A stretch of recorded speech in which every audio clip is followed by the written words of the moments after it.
Yeah. Got to play some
Hello, friends.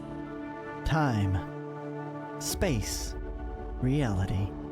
It's more than a linear path. It is a prism of endless possibility where a single choice can branch out into infinite realities, creating alternate worlds from the ones you know. I am the narrator. I am your guide through these vast new realities. Follow me and ponder the question, why? Previously, during Dynamite, the Shadow Guards celebrated at a local city festival were interrupted by a tremor signaling a kaiju-level threat beneath Canal Street. They dove into the subway tunnels, finding clawed, scorched walls with the cryptic message, "Sun scale is rising." A battle with scrolls ensued, with Spaghetti, the Crippler, Dragoness, Voltgeist, and Mr. Biscuits delivering heavy blows. Meanwhile, an explosion had shaken the city, and a massive creature's roar echoed through the streets. As the dust settled, the team uncovers clues linking the scrolls to a dangerous project, DD-01. The Shadow Guard must now face both alien foes and the ancient creature threatening New York. Welcome back, everybody, to issue number 5 of Marvel Multiverse. I also danced. yeah, she did. She also did a dance. To issue number 5 of the premier Marvel Multiverse Tabletop role-playing game stream. I promise you, you will not find a better crew of people playing this game, nor will you find a better produced show on the internet for your Marvel needs. I am joined by this amazing cast of players around my table, and we're going to start on this side this time instead of this side with Kung Fu Spaghetti, aka Team Wildwood. Introduce yourself. Who are you? Tell them why they should come watch your stream. Team Wildwood. Well, I'm part of Team Wildwood, but everyone calls me Wildwood. We didn't really think that through when we started. My wife is here joining us as well, but she's not Wildwood. She started art, so yeah. Hello. But I'm Wildwood, and that's what we're sticking with. And I stream. I play some retro stuff. I do a lot of TTRPGs. About to be streaming the shit out of some Switch 2 Mario Kart. But tonight, the night before that, I'm, our card-based superhero, Kung Fu Spaghetti, fighting crime with all the noodles that I can muster.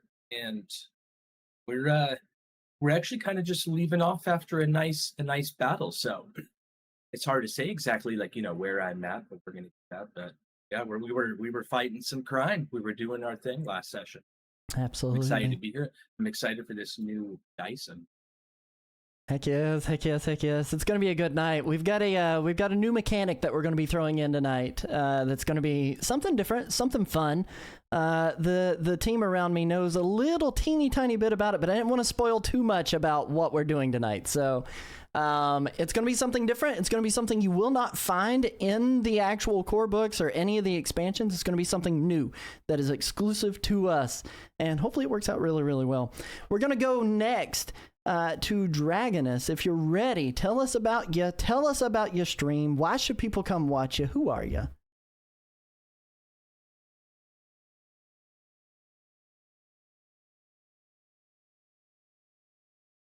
I am Sakura. I stream retro. New, whatever, also doing the trade shows this week. Oh, also, sometimes stream tabletop or PGs. I'm in Crazy. I play Dragoness, a lady who's been turning into a dragon over the past 60 plus years. And it's ongoing. She fights with swords and can fly fast. Sakura and Dragoness are amazing. Please go give her a follow as well. Just an amazing retro streamer, amazing retro individual, probably one of the most active people I've ever seen without a mic on the internet when it comes to stramming. We're going to go to a new face that we have at the table. Someone that you guys have seen in many World of Darkness streams. I stram. Someone that you've seen in many World of Darkness streams over on Commodore's Edge channel, now joining the Marvel Multiverse table, Keywork Savior. Keywork Savior, introduce yourself. Tell us about your stream. Tell us about why people should come follow you. I am the once and future streamer Keywork Saver. Actually, the last several weeks, the only streams I've been doing are other people's TTRPG streams. So, but jumping back into that stream game strong tomorrow with that Switch 2 stuff. Hopefully Walmart delivers earlier than 10 p.m. as they're promising, but we'll see. So yeah, I got to get back into that streaming thing. So I got to play some more video games, not just Fallout 76. um, and not just TTRPGs as much as I love them, because this is, I think, the thing I look forward to the most every week.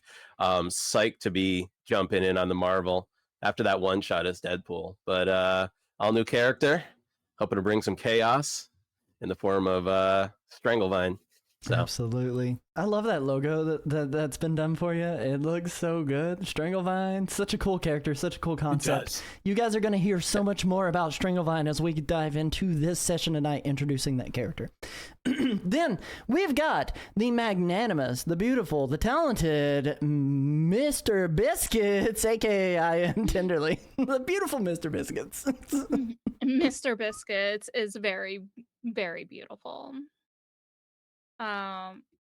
Rumor has it, I am tenderly.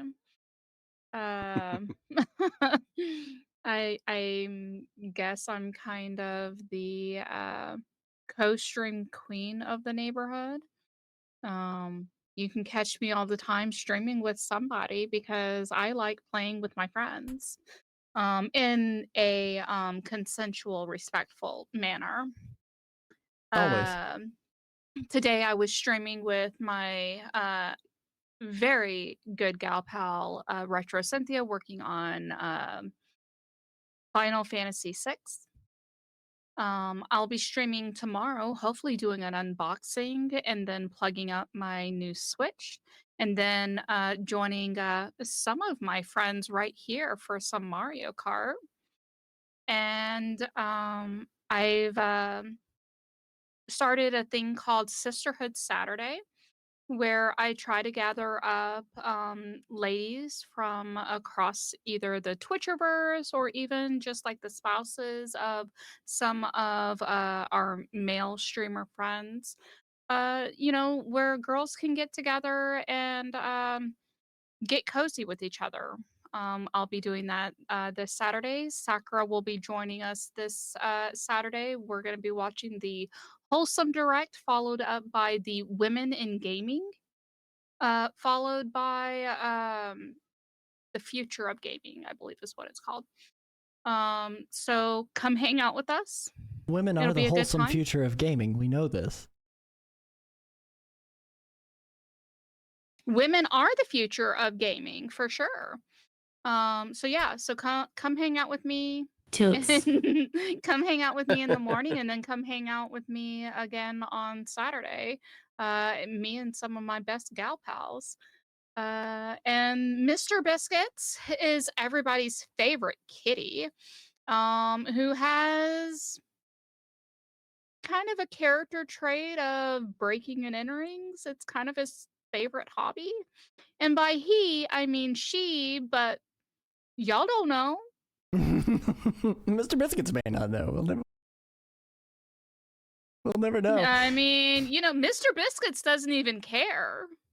Absolutely right. It doesn't matter. It doesn't matter. You say what you want. Mr. Biscuits is just Mr. Biscuits, and all Mr. Biscuits wants to know is, what do you got in your pockets? Right? Exactly. What is this worth? What do you got in your pockets? I dig it. I dig it. Let me do my due diligence here and welcome in a couple of raiders. Mega Alex Z64.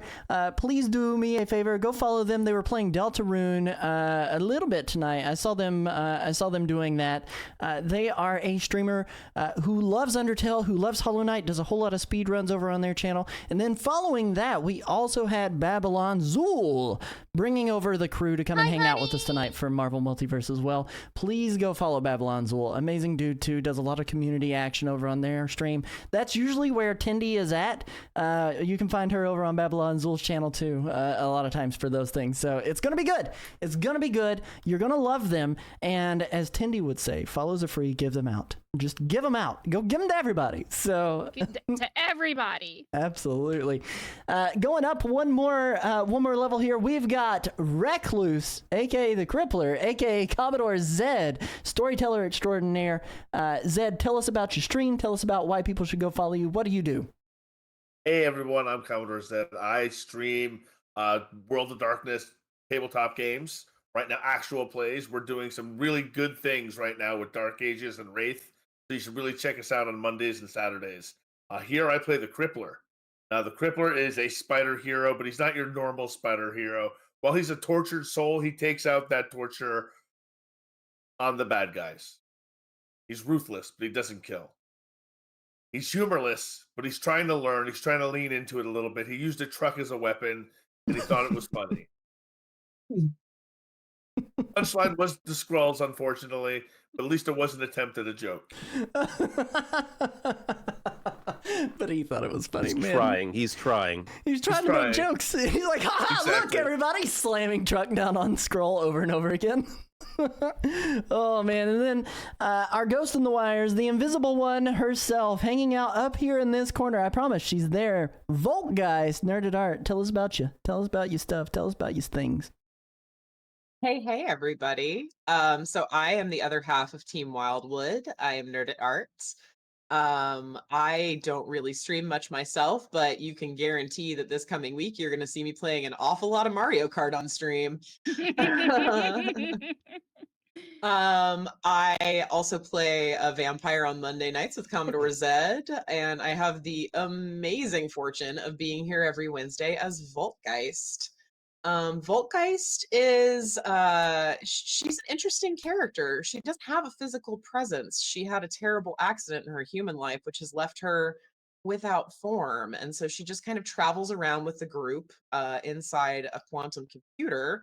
And she's kind of like the man in chair, although she's recently developed some new interesting powers that allow her to phase into things, disrupt electronics, and stun people. It's a very new, interesting world here. And I'm super, super excited to be here. And I just wanted to mention, if anyone is interested in any of the amazing tabletop things that you hear going on, go check out the Rad Dice Discord, because it's all happening there. And in fact, at the end of this month, I'm going to be trying my own hand yet again at storytelling some Sailor Moon tabletop. So come check us Of out. which There's she so was many amazing fabulous things at. happening. Aw, thank you, Tendy. And I can't wait for Tendy's Care Bear game, which is also there in the Rad Dice. Mm-hmm. Please do us a favor if you want to get involved in any of these stories that we're telling, whether it be as a player or just even as a casual viewer, go and join that Discord. It is a community for TTRPG lovers of all kinds, all shapes, all sizes, and all walks of life. We are going to begin tonight. We are going to begin tonight. Sorry, I just wanted to say, don't be shy when you join either. Yep. Jump right in. Say hi. Say hi. We're going to be beginning tonight. A few hours have passed since we last saw our heroes. All of you will be resuming at full health, full karma if you used any karma. All of your stats and everything will be returning to you. But we're going to be resuming inside of Voltgeist's base. The vault door clunks shut behind the shadow guard with a metallic hiss. And then silence. The hum of the city above is gone. Down here, beneath DeWitt Clinton Park, all that remains is the low thrum of power, the gentle whir of cooling fans, and the buzz of fluorescent lights. The air is cool, just a touch dry, the kind of cold that feels deliberate, surgical. On the far side of the station, a single spotlight flickers to life. There, at the center of the makeshift platform, is a steel chair, bolted to the floor, surrounded by exposed wires, surveillance screens, and a half-dozen tools no one's bothered to name. A training alcove has been turned into a makeshift holding area. The scroll that the Shadow Guard had taken in for interrogation is already seated, arms bound tight behind his back. No longer just a rope from the docks, but energy cuffs, shield issued. His green skin ripples, unsteady, tired, and exposed. And his eyes twitch between you, watching, calculating. Nearby, the arcade machine still hums, but its cheerful 8-bit music is barely audible over the tension in the room. The light shifts. A drip echoes. Let's begin. I'm going to ask, of the 6 of you, who do you guys nominate to to lead the questioning of this detained scroll?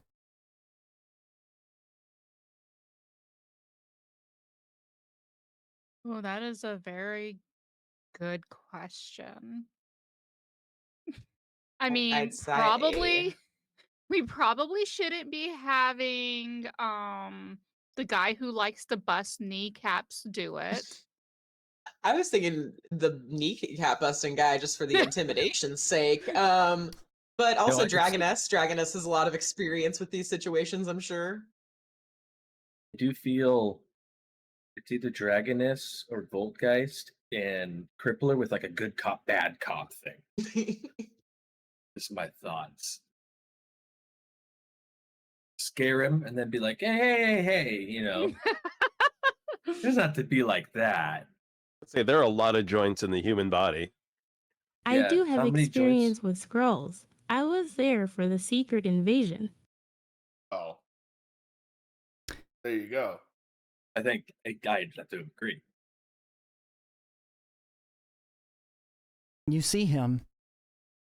He's battered and bruised, Dragonus. He's kind of huffing.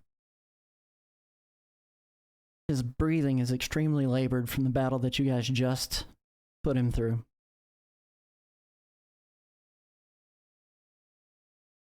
How would you like to start?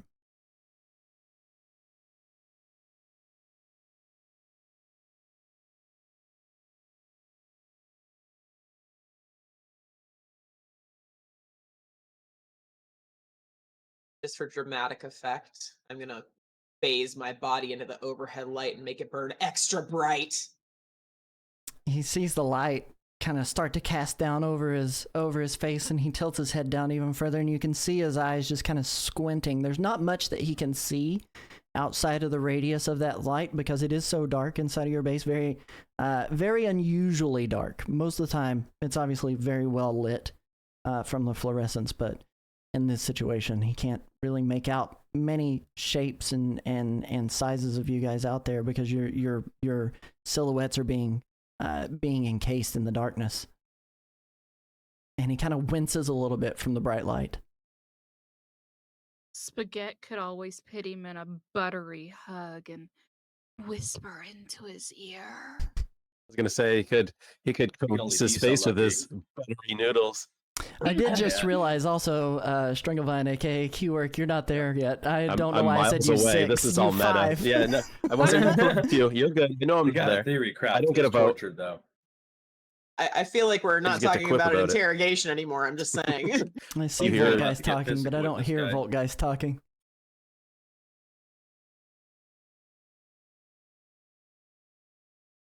Oh, my mutes got messed up again. No, I was just joking that this isn't sounding like an interrogation anymore. This just sounds like a little unconsensual love. No, don't hug me with your buttery fingers, please. Get this away from there. Well, I'm Pain gonna isn't go the only ahead and- motivator. What do Go I ahead and have reach to up. tell you to get this thing off of me? I'm gonna go ahead and reach up and grab the light. I'm going to loom over him. I know you're kind. I've been around a long time. You aren't going anywhere without my permission. But we are not killers. You have a chance to live if you cooperate. Some of us aren't killers. Some of us. He looks up at you. And he kind of just shakes his head a little bit. He's like, my life's meaningless anyway, in the grand scheme of things, just as all of yours. It doesn't matter if I die here today or die later.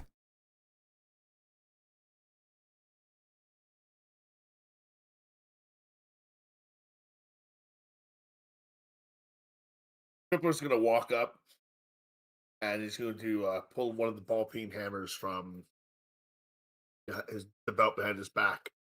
And he's just gonna flip it up in his hands, flip it up, catch it, flip it up, catch it, and he's just gonna start tapping it on the scroll's left knee. And he's just gonna let the others talk. He locks eyes with you. You think I'm afraid of you? Nope. Doesn't matter. You should be afraid of them. The ones we're running from. We didn't come to take Earth. Not this time. We came because, honestly, there's nowhere left and we just need it more than you do. And he kind of snarls a little bit. Every word that he's speaking is kind of littered with a bit of saliva that's spittle that flies from his mouth. Keep You tapping. Earth more than we do. Keep tapping. Tap, tap.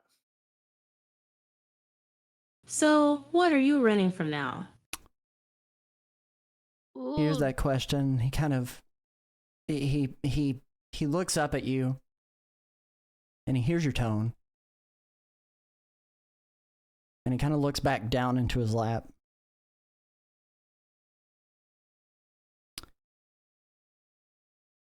And he says, there is something large that's been tearing apart every one of our colonies. My crew's one of the final fleets that arrived here. A lot of the rest of our fleets got ripped apart in space. Galactic is large. Not quite that large. Still something older. That doesn't explain why you attacked us. Agreed. Ooh, Big light they shove it in his running face. like a bunch of cowards. They scared. He kind of tries to lurch forward in the steel chair, but the restraints that you guys have on him hold him there as he hears Mr. Biscuits poking fun at him. And you hear chains kind of clank against the chair. And the energy cuffs are still holding I tight. will put one pinky against his sternum and just apply a might 3. I didn't attack you because I wanted to. I attacked you because that's our only way to survive. You guys were clearly there to kill us. No, we were looking for something, DD. Something.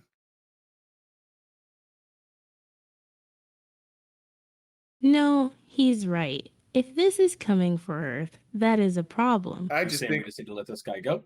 our friend just had a realization. DDO1. As DDO1. he's kind of surprised as you say that, but he still feels the weight. He's like leaning back, and his labor breathing becomes even more labored as you're pushing into his chest. Yeah. Pushing him back. As you're pushing him back in his chest, his breathing becomes even more labored, and you can see the surprise go across his face. You weren't there for us. Oh, you attacked us. Careful there. So, we don't even know who you is.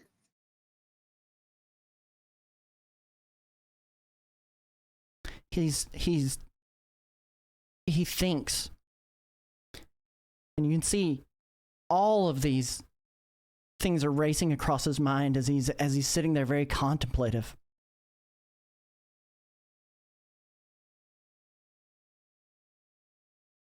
My name's Krivix. Back in the pinky a little bit, slowly. I'm a soldier in the Skrull Empire.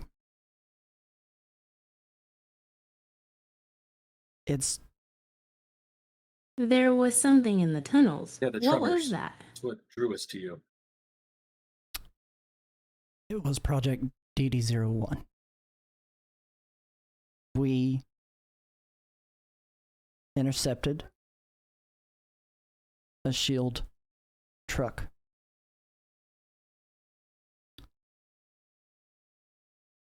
The reason we did it, and he's just kind of he's debating on whether or not he should actually speak. And he begins to stammer through his words even more. And you can see the fear that's going across his face as he's talking to you guys and filling you in a little bit on what they were thinking of doing. So, man, if it's that bad, then need Earth, we do too. There's no way we can work against each other, it sounds like. So why don't you just tell us what's going on? Do you know about our kind? Nope, don't care. What's after you? He kind of looks at the crippler and shakes his head just a little bit, and then looks back at Dragonus. I know quite a bit. We absorb power. It's a little bit of what we do, and we can replicate it. This beast that's been chasing our society across the cosmos, it's primal. Your planet's one of the last strongholds with that primal power. We were looking to start building some hybrid warriors to be able to fight back. Biofused beasts with Earth animal DNA. Scroll tech mixed with the primal energy that comes from Savage Lands. When we intercepted the truck, as there's only a few of us left, we didn't know what to expect. And then you all showed up.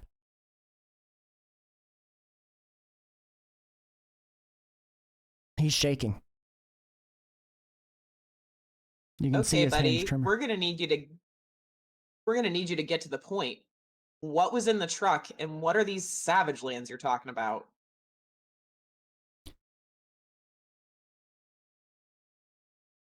Project DD-01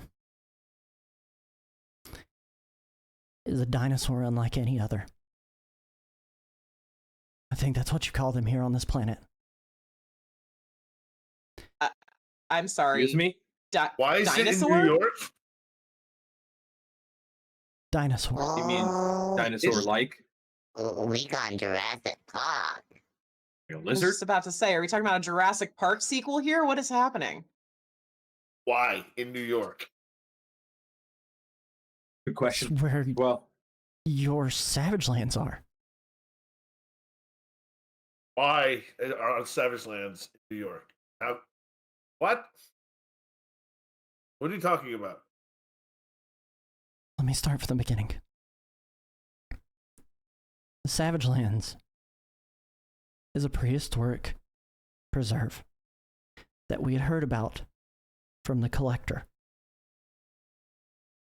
He had collected many a beast from there.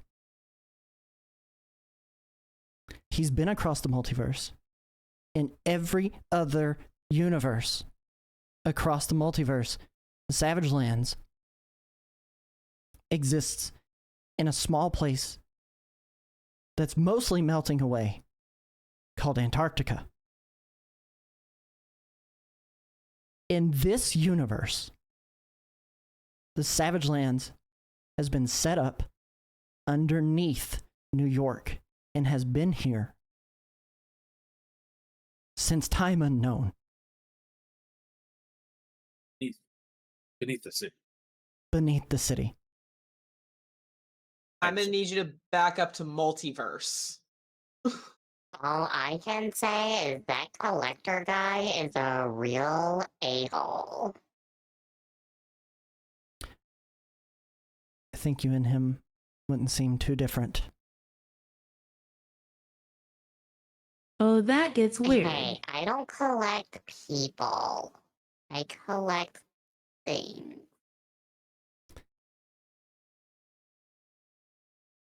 Well, though, He takes most of that a time you deep forgot about the breath and guy. he thinks about what Volt guy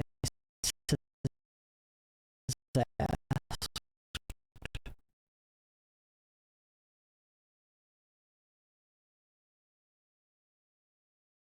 And he tries to dilute it a little bit. There is a concept that we know about called the multiverse. The multiverse stretches across space and across time. In each one holds a different version of your Earth, with different versions of the people and things that you already know. Crippler doesn't interrupts him just for a second. He puts the pinky on him and goes, "What kind of dinosaur is loose in New York?" That's the real question we need to answer right now. How many people are getting eaten while you tell us about physics? I don't know that anyone is getting eaten. As best as we can tell, as best as we've been able to track him, he stayed underground. The source of the tremors? Most likely, yes. How big are we talking? Until caught. Easily 60 feet tall. You've got to be kidding. No. What is it actually stand? Is it how sewer tunnel? What? These are the questions I'm thinking. He is ripping the tunnels apart, staying under there and burrowing and digging them wider. There's a reason everywhere that you look underneath New York, it is collapsed. Millions of dead. Well, it's not a T-Rex. Millions of dead. Sounds larger than a T-Rex. Little arms. Megabigosaurus. Very little This arms. is large. And he is fueled not only by the biomechanical augmentations that he's had done to himself. And yes, I said he's had them done to himself. He is smart. Right. He also has the power of demons. We're done Oh, are here. they in his panty? So this guy's crazy. What do you guys reckon we do with this man? All the Great. Avengers. Whoa, wait. Avengers, not- we're calling him. Calda. I am telling you, we were going to use him to try and defeat the thing that is chasing us. Yeah. Oh, yeah. yeah. 60 foot. You're the mad That's what I'd use scientist. too. You're the mad scientist in this situation. Maybe we should be teaming with the thing that was chasing you. Could be true.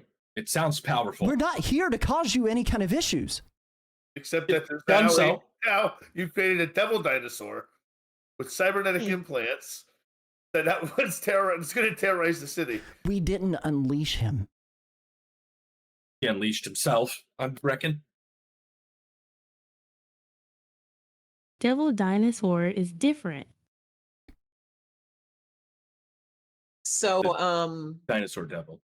while this whole conversation is going on, Voltgeist would Stegosaurus very Rex. much like to hack into whatever back end of Shield she can and find out what information they haven't given her yet. You can make She's an not even attempt. making the call. She's just digging because this is all crazy. You can make an attempt. Oh, you're digging. All right. Difficulty on Get all this Fury on the phone. is going to be 19. You high. That's not gonna do it. 13. Not that. Yep. Not that yet. All right. All right. I'm going to keep trying. I'm going to keep You get trying the while this voicemail? conversation is going on. As you begin to hack in, you see these I don't- error messages start popping that say clearance level denied, clearance level denied, clearance level denied. Looks at Spaghetti, and then he looks at Dragon Ass. He looks at Biscuits. You think? I should have just started breaking his kneecaps about 5 minutes. None of this sounds real. If you had done that, No. you wouldn't have heard anything of what's going on. You would have known Hey, this nothing. fancy story you made up, man? Mister, I ain't even from this planet. And you said that they called this thing a dinosaur? That sounded like no dang dinosaur I ever heard these people call dinosaurs before. I believe Dinosaurs him. weren't 60 feet tall, and they certainly weren't modifying themselves with demons. with demons. I mean, uh, are they in his panties? Are these panty demons? Let us know, y'all. I mean, come on. What? What do you suggest we do? Would you want us to stop this thing that you've created? It created itself. Yeah. Keep forgetting that point. I mean, this is out of the hands that we have. General Svarn was unreachable at the time. Certainly out of our hands as well. I doubt the Avengers are going to answer our call. I don't have no hands. As it stands,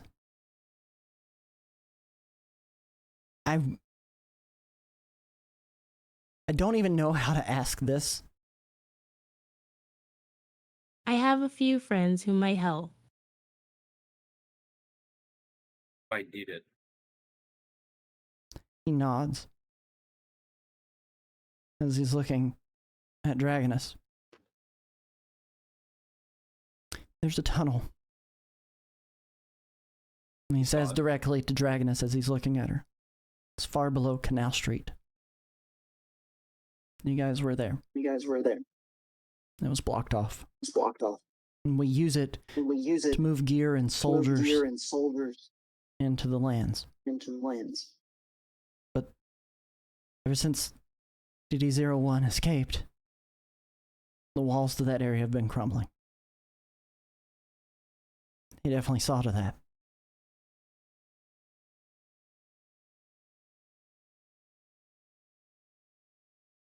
Dragonus. That is your name, right? I would be forever in your debt. It is.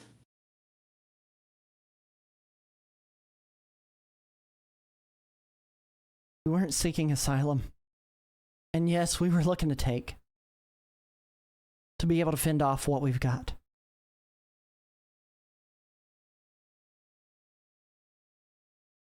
We mean you no harm. We're trying to stop this from causing any more destruction in its path. We'll leave.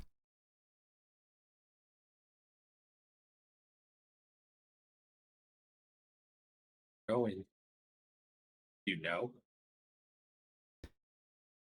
The last that we saw of it, it was out near Araco.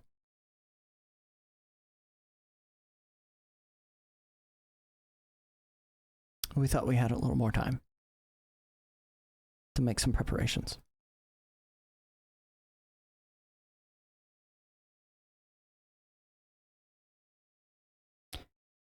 Preparations for. What was your guys' intention with this thing? We were going to try to learn from it. We were going to try to absorb its power. We were going to try to learn how it was able to biomechanically engineer the defenses that it had, and we were going to try to use it to fight off the creature that has been chasing us across space. The demon This is part the was just story. the demon part was extra sauce you were going to get along the way. If we wanted that, we would have made a deal with Mephisto.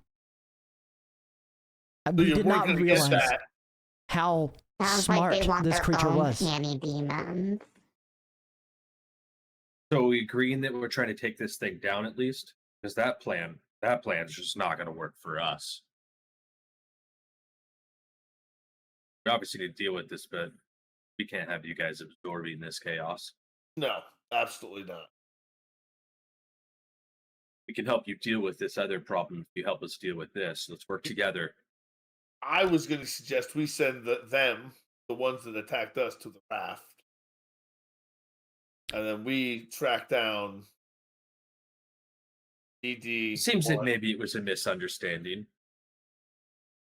He nods you guys over, looking specifically at Dragonus, and he says, "In my pocket."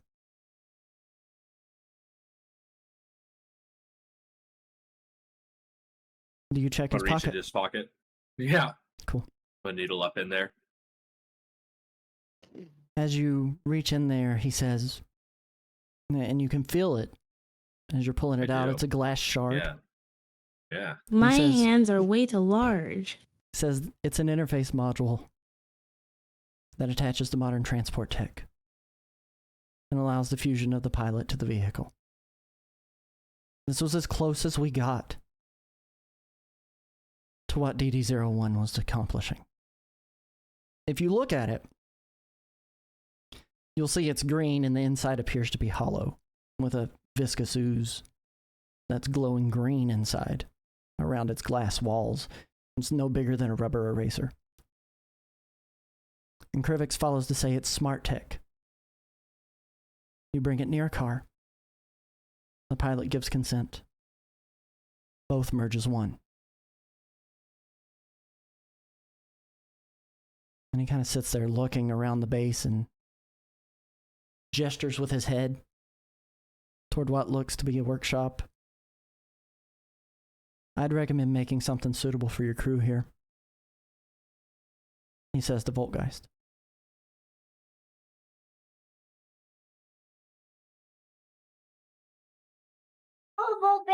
Like a vehicle? Yeah. They better work, man. The So- stories get crazier and crazier. I don't trust Elon Musk to drive a car for me. I Why am don't gonna blame you. let you? He's one of our scroll separatists anyway. Oh, of course. Why am I going to trust you to do literally the same? I don't intend to drive the car. I'm giving you guys the power. Bottom of your from the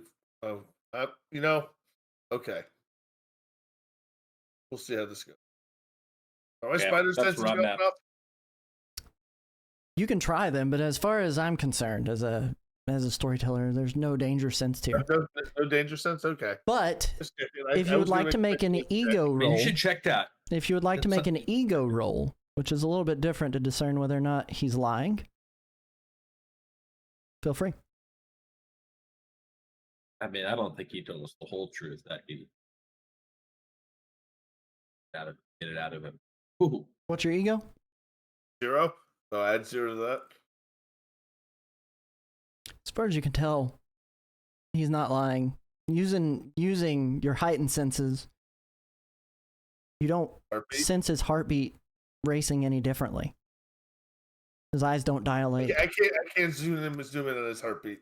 His breathing. yeah. Right. You can't. Oh, okay. Well, Yeah. we'll just narrate that real quick. But Yeah, but as far I as you can can't tell, do as far as you Yeah. can tell, there's nothing that is there's nothing that's triggering any kind of senses that you can tell that he's lying.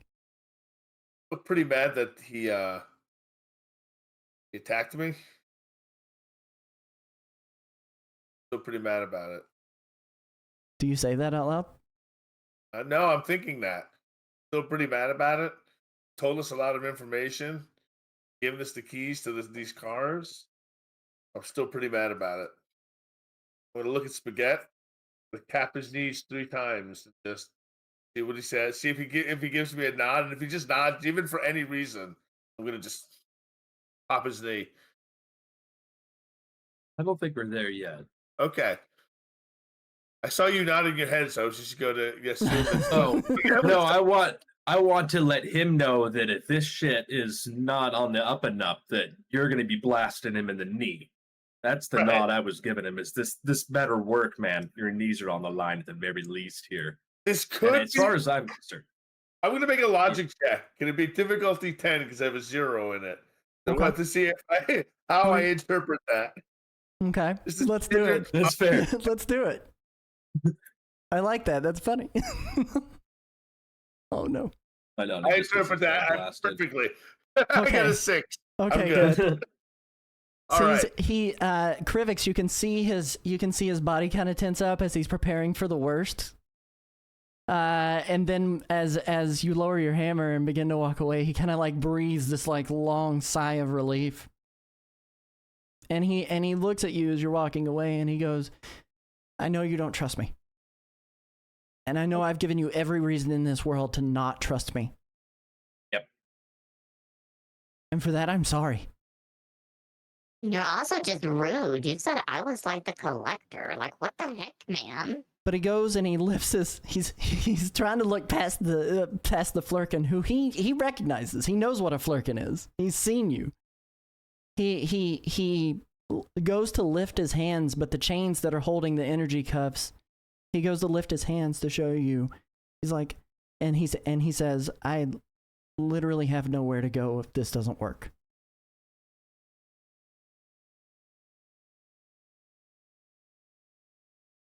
So if it works, then Voltgeist. If it's been long enough, I was gonna say, if it's been long enough, I'm gonna reattempt my hack. Go for it. Difficulty still stays the same. more like it. It is a fantastic failure. Plus 6 logic. What is that? 7 plus 6 is no, not yes. It's 1 point shy plus 6 logic. It was 19. Was that 19?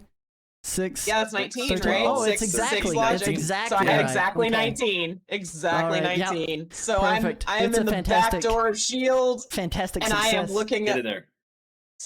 So what you end up finding as you are sorry, math is hard. What you end up finding as you are perfectly hacking in, you can kind of see flowing past your own electric-based eyes is like the Matrix. It's a bunch of ones and zeros in green form, and they begin to form an image in front of you. And that image that is in front of you is a transport log for what you've found for DD01.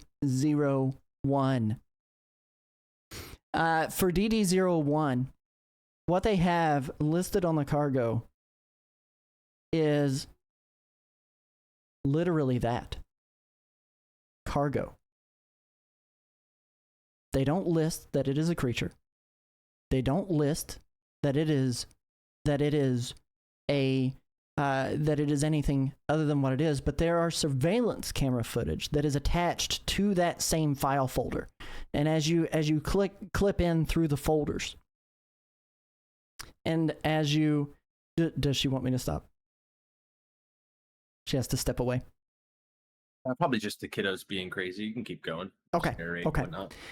As you clip in through the folder and you check the first footage, what you end up finding in that first footage is the moment that Krevix was speaking of. There is a rumble. The camera footage shows a gigantic set of cryopods that are feeding into this, and that's why the trailer that you had, Crippler, was as long as it was transporting DD01. His tail was bound up around him. It is a red, bright red, Tyrannosaurus-like monster that is hooked up to these gigantic cryo sleep pods that are pumping gas into pipelines that have been jammed directly into the nasal cavities of the creature inside. From the corner of the room, you see what looks to be scrolls, not in disguise. They're not wearing anything like what Krevix is currently in attire for. No, they are fully nude. No, they're not wearing anything like the soldier attire that Krevix is wearing. The audio is extremely muffled. But in the audio, you can hear them state, sun scale is rising.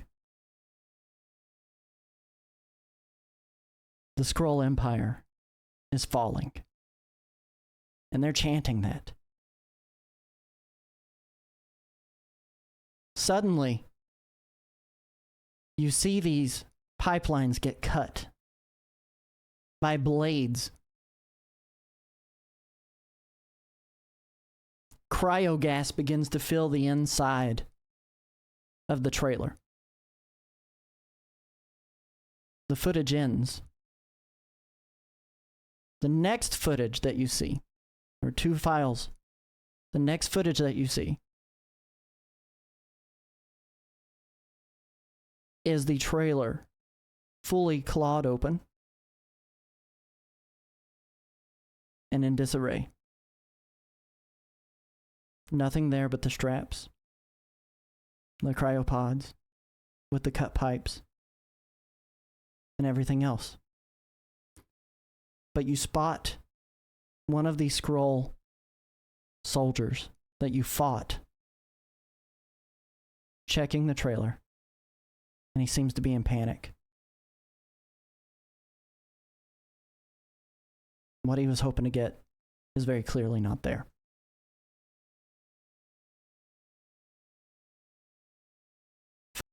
Footage ends. Mr. Biscuits, having had just watched that, says, Aw, you don't look so big. I can swallow that easy. You get a chuckle out of Krivix sitting in the chair.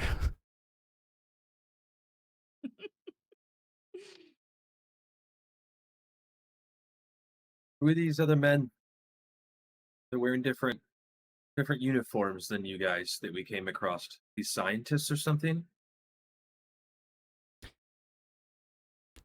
Krivix's face goes very stoic.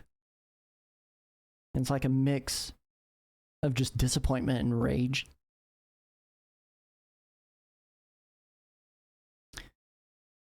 We've had, ever since we arrived, a group splintered off from our crew. They are apocalypse mongers, hoping for the death of everything and everyone.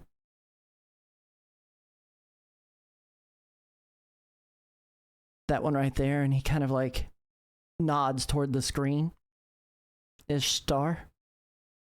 S-H-T-A-R. Star. With an apostrophe in there.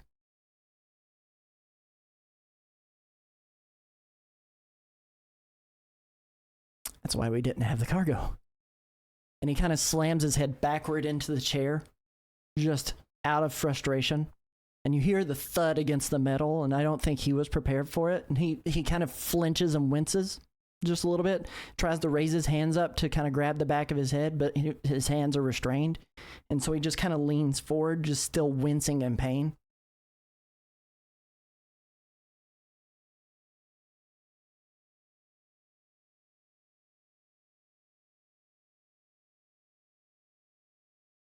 This has gone all wrong. Shouldn't have started in the first place. Then just gone wrong from there. Yeah, a space fascist death cult with a "Hey, dinosaur. Mister, why don't you tell us what that nonsense is that they keep saying?" I don't really understand it. Like I had seen it scrawled. Sun scale is rising. Just not something in our wheelhouse. It's not something I necessarily believe in. I don't know if it has anything to do with DD01 or what, but I can assure you that everything that they've scrawled it in is in their blood. The writing? Well, it could be worse. So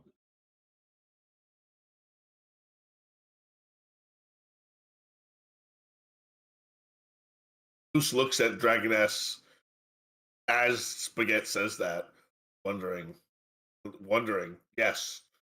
Like what?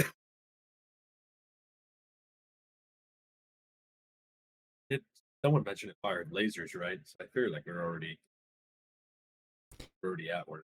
He kind of turns, Krivix does, as he hears you say fires lasers, and he's like, what? Fire's Swear I heard layers. that in They there. could have used a dragon as a basis. It's true. Sounds like the Savage Land is a pretty known multiversal thing. Of course, not to us until recently, but. So, what is it you want us to do with this vehicle, Crystal? I don't imagine there's roads where we're going underground. Where is there? Purpose. There is, in the tunnels, there's a mimic grid. It looks like a wall, but it's not. It's just a hidden entry. That leads into Your stories. our roots. I know this sounds insane, but I need you to listen. I'm listening. There's very few of us that are still left. Clearly, we could use your help. Yeah. I mean, I trust the footage. If Voltgeist found that, I believe it to be undoctored. She would have told us otherwise. So you have me to a certain extent. If my fellow teammates also believe that it's undoctored footage, maybe them too. What is it we're expected to do? DD-01 needs to be contained. That's very clearly point number one. I don't know about contained. I feel like this needs to be stopped. Since cybernetic enhancements, does that mean what are we talking? Kneecaps, fibulas.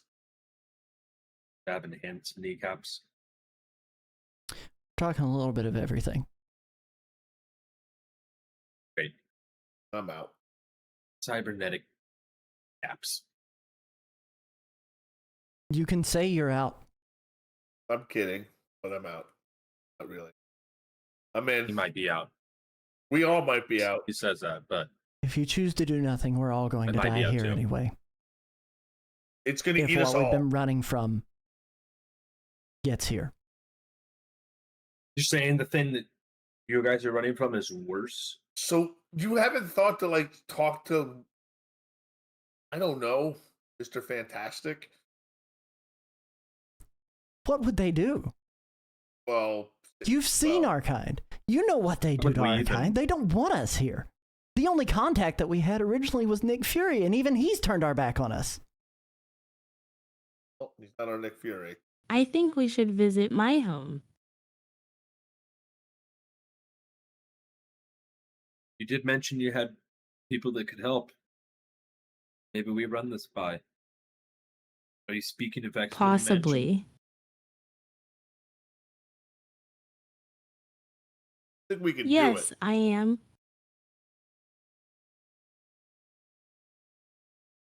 Voltgeist, do you plan to create these vehicles for your team and use this glass shard? I suppose so. Yeah. I mean, it sounds like we're gonna need some wheels. We got places to go. Let's do it. You're hacked into Shield. You can always get us a couple of vehicular drops. Oh, I'm gonna make it a point to send Nick Fury a direct message through the hack that I have just done, so he knows I got into here without his permission. And the message is literally just gonna say, "Skrulls, dinosaurs, multiverse, WTF."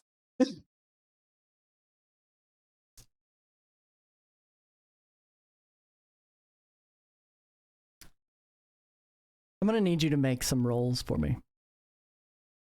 Are you ready? Alrighty, I'm ready.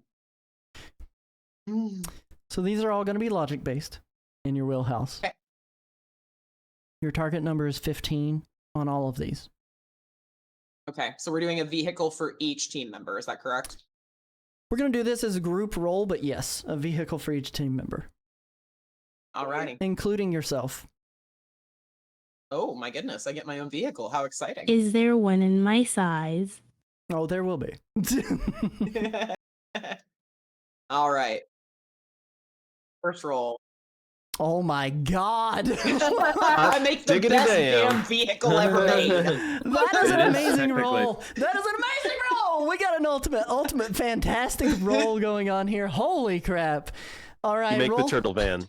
roll number 1 was to determine how cool those cars look. Are they on brand or are they just a generic Fast and the Furious style street car?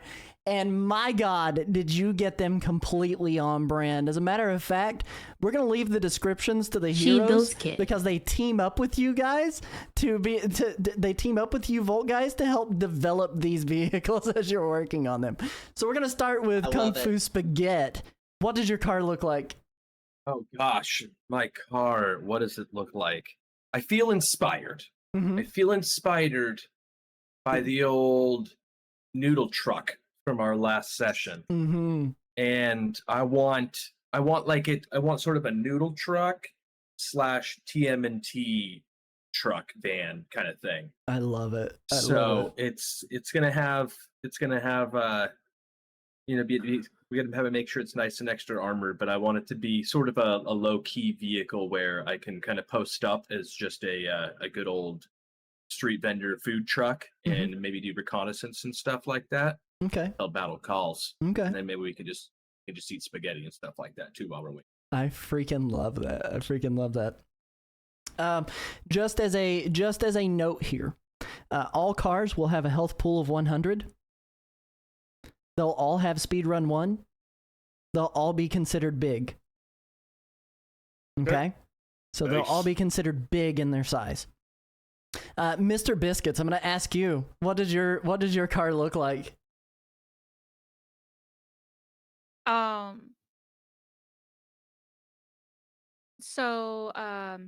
You hang around my channel, you know that Charity has a collection of kitty backpacks, and one of them is a branded backpack that's branded from the game Stray. And so it's a black backpack, but it's got those neon colors, stripings on it from the Stray game. And then it's got a clear dome, for the kitty to take and see through. I freaking love So yeah, so it really looks just like a kitty backpack, but it's got wheels on it. it. Heck yes. I freaking love it. Crippler, what does your car end up looking like? Derek Dadrock. Muscle car. But armored. Heavily armored. Yes. That's amazing. Full cage. Works. This is like a Like car out of Dodge Death Race. Challenger. No, nothing completely. Nothing to get us sued. So generic. Okay. Generic muscle car. I love Fastback. it. Oh my gosh, it's so cool. It's so cool. Dragonus, what does your car end up looking like?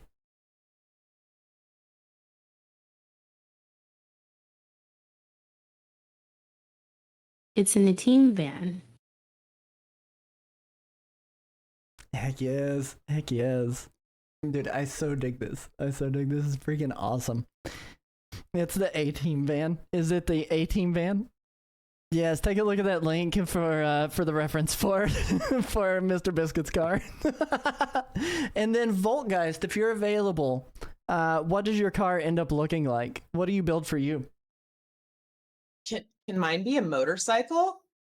Can I have like a Tron style light cycle? Let's make it the size of the car, but yes. Fantastic. All right, we're going full Tron.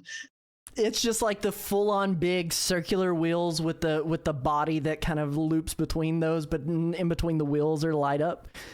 And is it all blacked out? Is it all murdered out? Absolutely. Yes. Absolutely. And the RGB is optional, so I can be a little incognito about it, but it's definitely there. Heck yes. All right. Give me another roll at target number 15.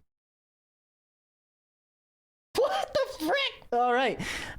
Guess what? That roll determined what version of sturdy your vehicles were going to come with. Your version of sturdy that those vehicles are coming with are sturdy 2. Nice. So all of you have a sturdy 2 vehicle. Roll 3. Target number 15.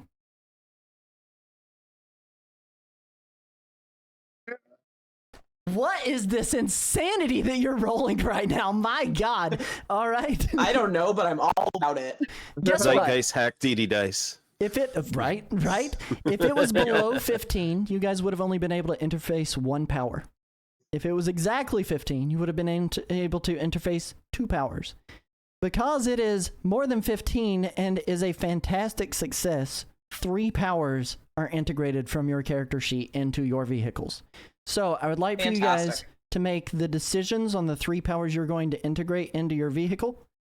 Your vehicle will be able to use this power along with you as the pilot.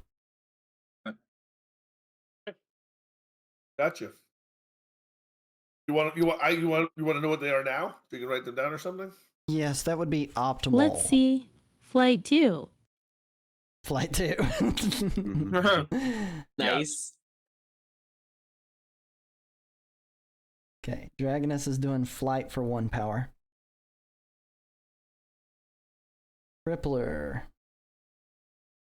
Or is going to, I'll give you all 3. I'm going to go Venom Burst. Okay. I'm going to go Mighty 3. Okay. I'm going to go Wall Crawling and Brawling. And you're going to wonder why I'm going Brawling. I would recommend not integrating Mighty 3 because the melee is already of your vehicle is already defined by your character sheet anyway. Okay. So your Mighty 3 kind of carries over as a permanent power.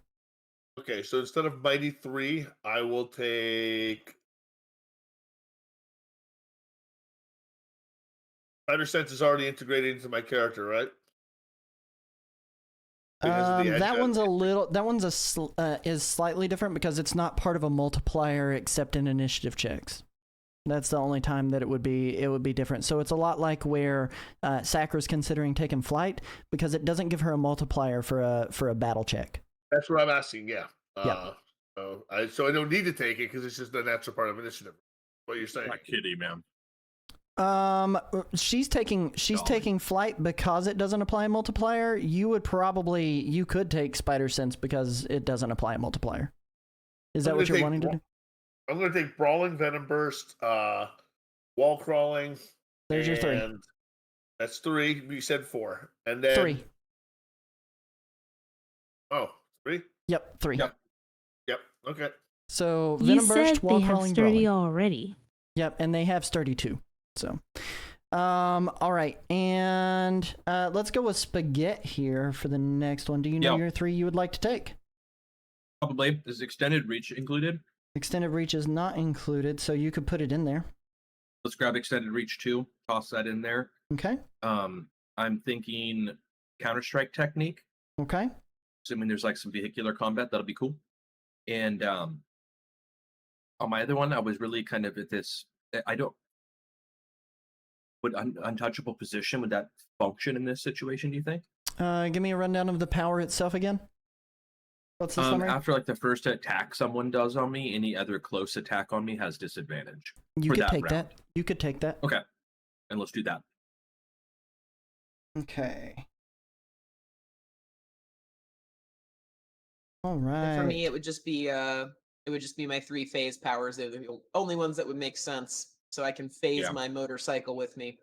So it's disrupt electronics, disrupt nerves, and phase self, or in this case, phase car, phase motorcycle. I like that. Phase the grid. You know, hack the world, phase the world, whatever. Okay, and then Mr. Biscuits, what are the 3 that you would like to take? God. Are we gonna throw them all in the trunk? Yeah. Are we turning this car into a little eldritch horror thing? Yes, ma'am. Cthulhu car. Okay, so let's give it dimensional travel. Okay, and that's the Flurkin Constitution 1, right? That's what we use for that. Okay. So it's got essentially a bag of holding, but a trunk. It's a trunk of holding. And we'll give it the old coil and crush me ouch. Very cool. And the reverse punch sucker punch. Very cool. Nice. I dig that. Okay, and then Saki, or my apologies, Dragonus, you have 2 more that you can select. You've selected Flight as one of them. K. Flight 2. Healing factor. Elemental burst. Fire breath. Smart. All right. Those are 3 great choices. Okay. All right. That's so freaking cool.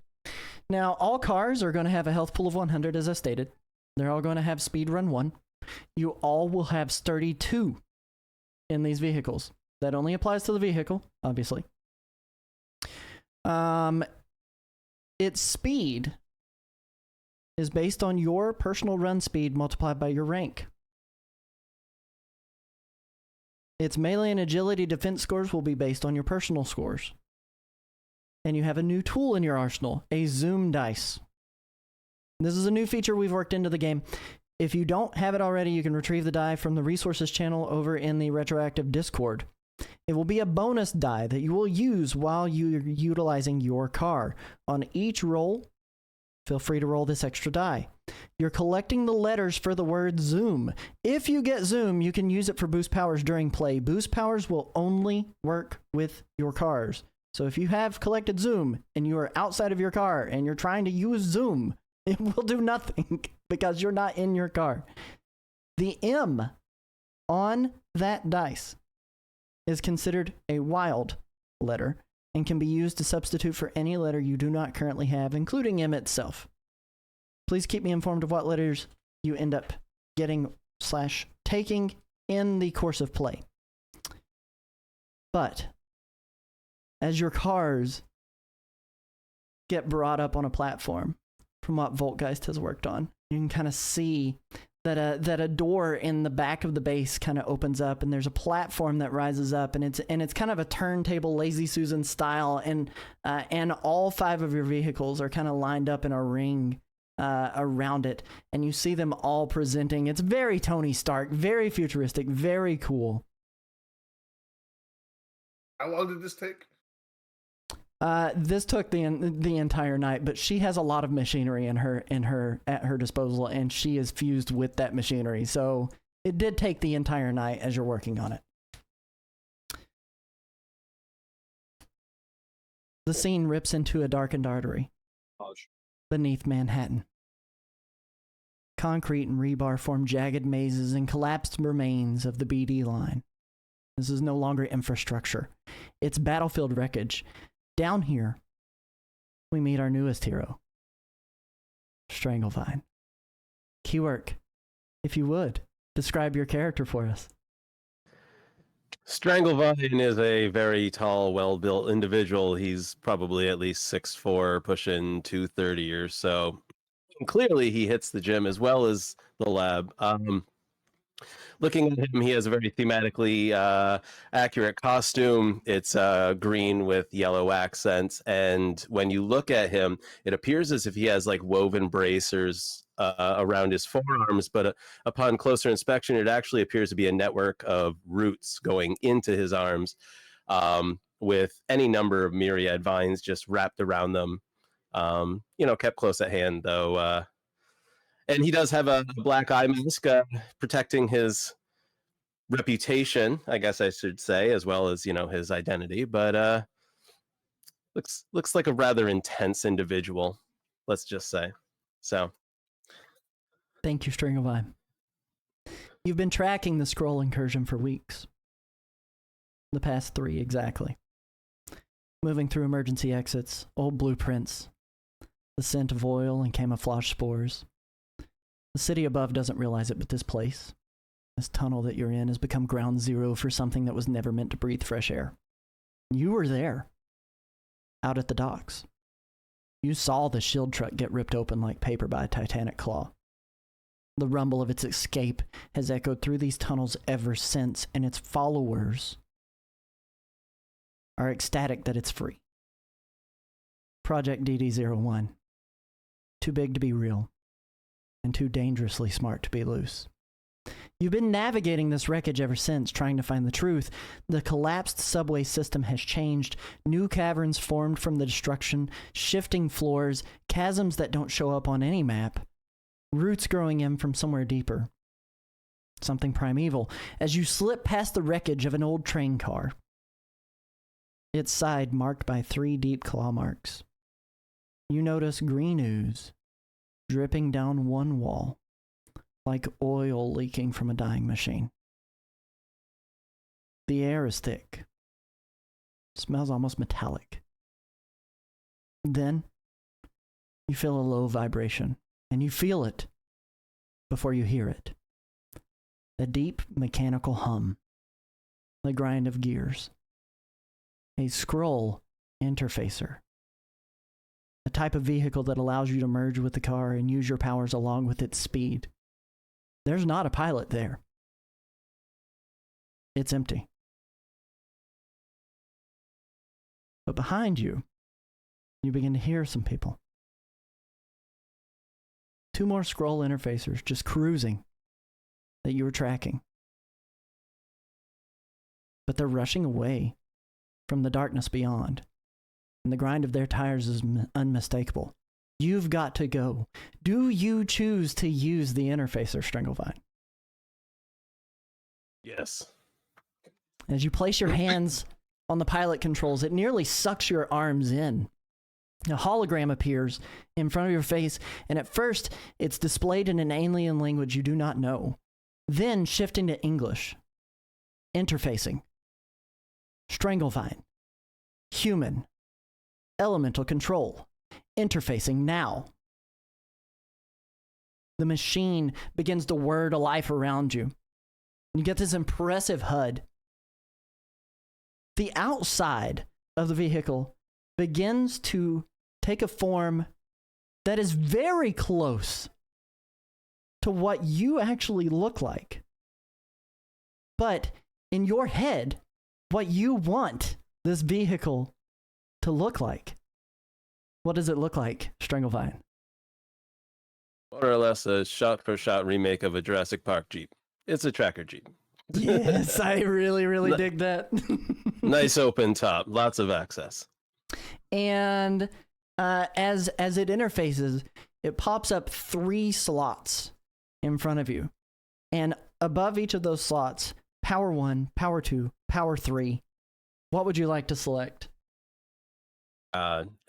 Elemental Burst, Thorn Shot. Elemental Barrier. And I would love to do Vine Swinging if I can. Well, I'll allow it. I will All right. absolutely allow it. All right. Elemental Burst, Elemental Barrier, and Vine Swinging. All right. Very cool. We've got some crazy cars that are going on here, and I hope everybody is having a phenomenal night. But as the machine whirs to life, every move you make is as if the car is making it alongside you. No. As if the car is you. You push forward on the thrust, and you feel that car lurch forward. And with that said, we are going to take our first break of the evening right here. Don't go anywhere, folks. Thank you guys for hanging here. I hope we're all having a good time. We'll catch you guys in about 10-ish minutes right after this break. Woo.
Can they disconnect?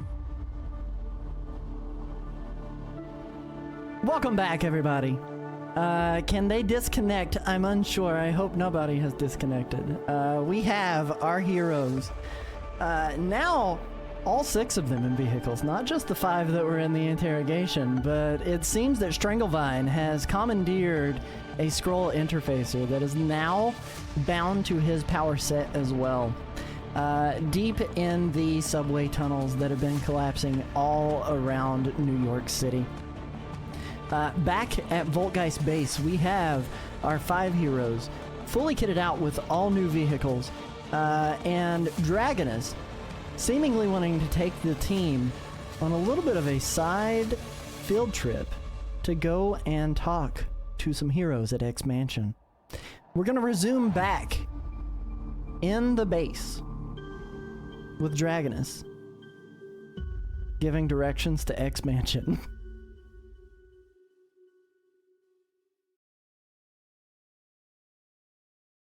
These vehicles large enough for us to all go into each other's vehicles? When you look inside of each of the vehicles, they are single-seat vehicles.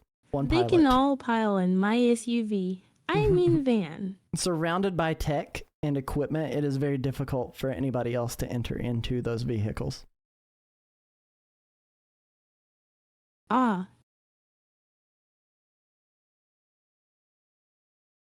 And can we follow Sakura then? Or follow Dragonus? I don't know who this Sakura is, but You should check her out. The scroll aren't eco-conscious. Yes, that is 100% the truth, keyword saver. They aren't carpooling. Lane. They're not saving the environment. They're not here to save the environment. They're here to save their skins. Or what substitutes for skin. follow Sakura on twitch.tv. Says Dragonus. Exactly.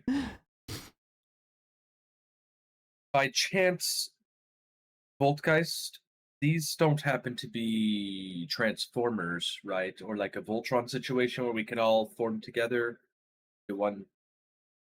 I mean, you already outdid yourself, but I have to ask. I'm not there to form the head. So no, you can't form Voltron. Dang. We heading over to X Mansion.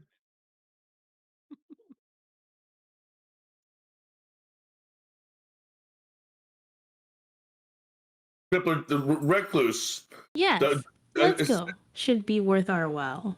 Before we leave, he does remind everyone that there is a cybernetic demon dinosaur under the city, and it is an hour drive out and an hour drive back. The help of the X-Men certainly could be crucial. We have no idea who we're dealing with. How many battles have they fought? How many crazy things have they dealt with? This is out of our league. A lot. Yeah, it seems like they've dealt with this Savage Lands place before, at least, so they can probably give us we some know good nothing intel. of the Savage Lands. I think we should go. I think the detour to get more information could be worth our while. Dragonus whistles innocently. As you guys This enter your feels vehicle, like one of those things where it could have been a phone call instead of a meeting. as you enter your vehicles, one by one, Mr. Biscuit's kind of a little frustrated that she's having to go on a field trip altogether. The platform that the vehicles were on, above it, an opening, a shaft hisses and then clinks open really quickly, revealing a hole directly to the surface. The platform that the cars are sitting on wastes zero time and shoots up at an incredible speed, kind of pinning you down in your vehicles just a little bit. And as it makes contact with the surface world, you can kind of feel the shock systems of your vehicles kind of bounce just a little bit and you hear the hydraulics of the lift go in behind it.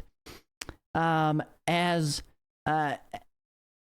you guys get ready to drive toward X Mansion, Dragonus calls back to Mr. Biscuits and says, "Would you rather call the X-Men or meet them?" The voice didn't go off, but I like that as the narration. And she starts leading the convoy toward X Mansion. An hour passes, and at this point, you're nearing upstate New York, outside of New York City.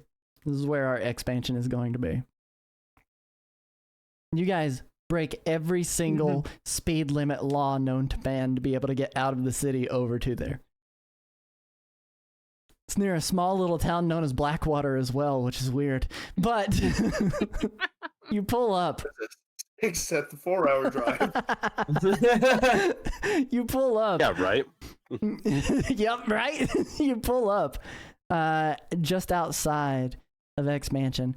And the greenery, the hedgework, the Gothic architecture, the spires of the black gateways that shoot up, the sign on the front just inspires awe as you see it. Xavier's School for the Gifted. As Dragoness arrives first at the gate, it recognizes her, and the gate just opens. Yes, sir. Whose school is it really right now? Who's running it? It's still Xavier's School. The evil Xavier or good Xavier? Has he ever really been good? Let me just put that out there. Has he ever really been the good guy? Okay, is he overtly evil? Or is he... But as you enter into the gates and pull into the lot directly in front of Xavier's School, you're greeted by. Let me see here. Let me look and see who I want to greet you. You're greeted by an extremely familiar face. There are a lot of options. You're greeted by an extremely familiar face at the front door. Oh. And he is jumping up and down with excitement to see Dragonus. You know him as Robert Herman. You know him as Robert Herman. The rest of the team here may know him as Glob Herman. His skin formed of a pink jello, his eyes kind of just bouncing in the in his head, with no real form there. And as he talks, you can kind of hear him yelling, "Dragonus!" He sounds like the guy from Futurama. You know the one I'm talking about. I suddenly I'm at a loss for names. Zoidberg, thank you, keyword savior. Zoidberg. And he's like, "Dragonus!" He's so excited to see you.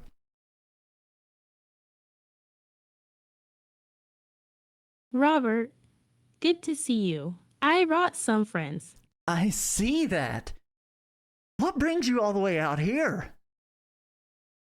It's been some time.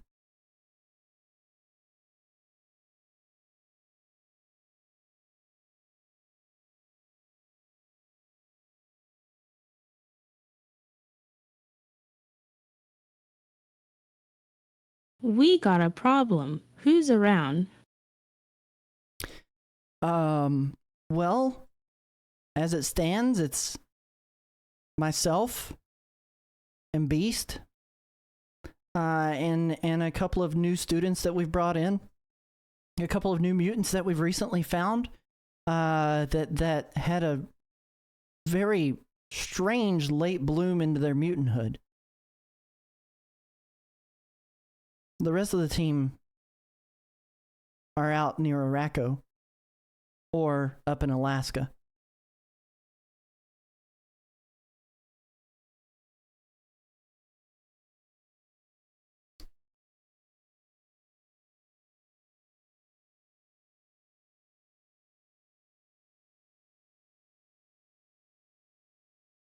Let his blunt and lace it up.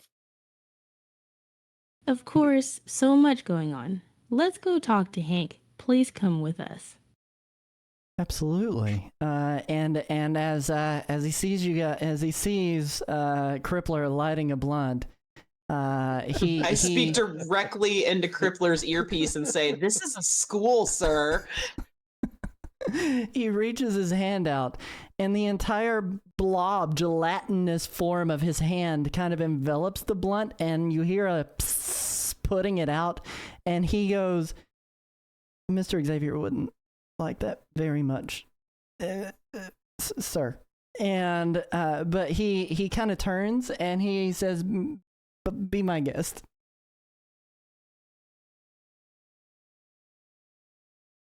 I bust right in.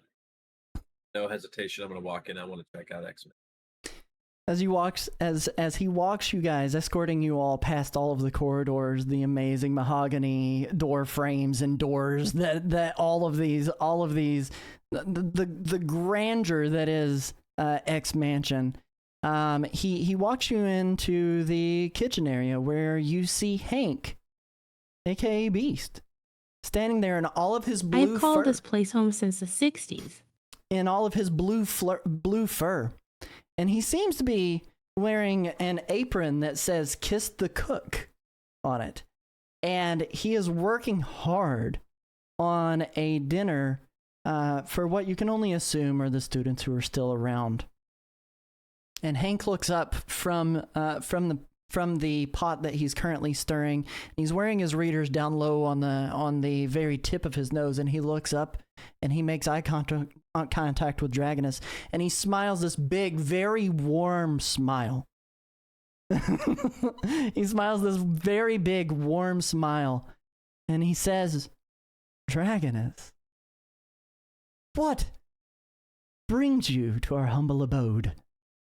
And he goes and he removes the apron and he throws it down on one of the tables that are nearby, and he goes, "Do excuse the mess." And he throws his arms wide to bring you in for a hug.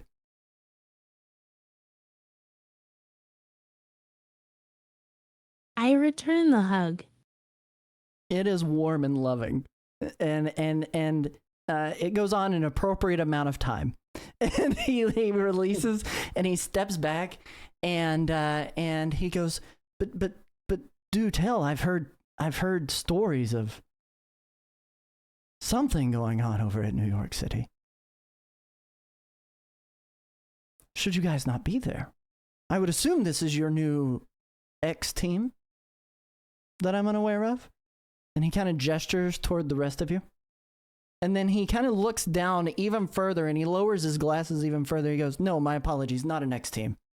Not mutants." No. He can tell. You got mutant radar? We're a team, Mr. Biscuit's Angels. Mr. Biscuit's Angels. How curious. I cannot wait for you to regale me with the tales of what you've been doing. Mr. Biscuit's Angels, that is such an apt name.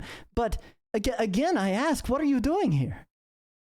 Should you not be back there with this Mr. Biscuit's Angels team that you've created? We don't have much time. Yeah, it was an hour drive out. It's going to be an hour drive back, so we hope you have some information. Long story, but no time for that. Let me give you the rundown. So you give him the rundown of everything that you've experienced thus far, and he hears it, and he's nodded. At this point, you guys have retired to his office, where he's sat down in a very luxurious leather chair and is just sitting there taking notes. A lot of very doctor-esque.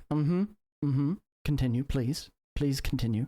And as you've regaled him with the story, he goes, "Well, I now know what you are facing, but I don't know what you want from me."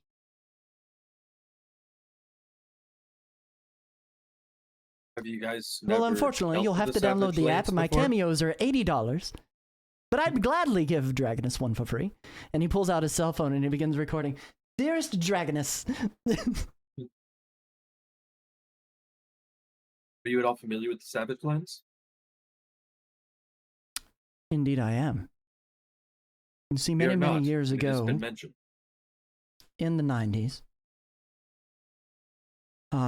things were a lot better between Magneto and Charles. It is a dangerous place. There we dealt with Sauron, a lizard king of sorts. But it is none too welcoming. It is not a place that I would recommend going without proper reason, and it does seem that you have a proper reason.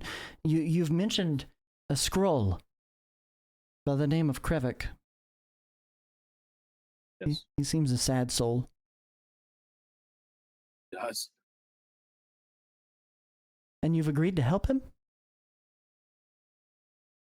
No, he wants to absorb the creature. We want to destroy it. Certainly not any kind of power they need to have. It was mentioned it had demonic capabilities. Retooling It's more to itself help with the cybernetic world. hands.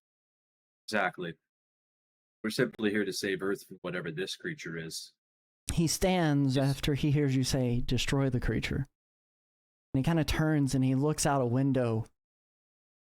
And he lets out a long sigh as you're continuing talking. Life is precious, Spaghetti Man. All life. Whether we understand it or not. There has to be another way.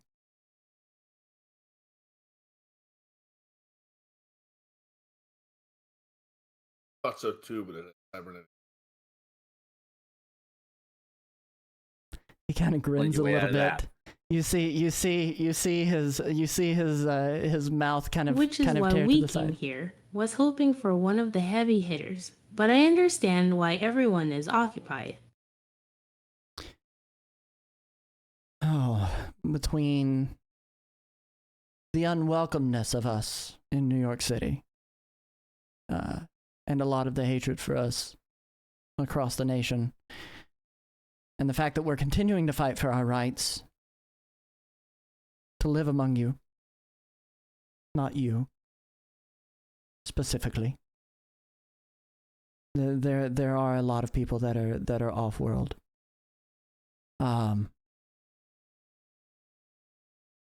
I do not know that I I can. might not be immune, but we're in the same boat. People don't care.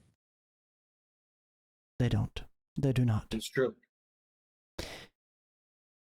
I have been put in charge of some young wards here, and I cannot leave them. And I'm glad that I have Robert to help me guide them and teach them, but none of them are ready to leave the mansion either. I can pass along word. I would not ask of it. Thank you. But I will pass along word to Cyclops. Maybe he can spare someone from Araco. I would not expect them to be here with any kind of post-haste, though. I apologize that I've not been of more help. But as he says that, he begins to kind of go and walk his way to his bookshelf. And on the bookshelf, Warn him about the bigger threat coming. on the bookshelf is a book that he pulls out. And he pulls it out and he blows on the top. And dust plumes off of it.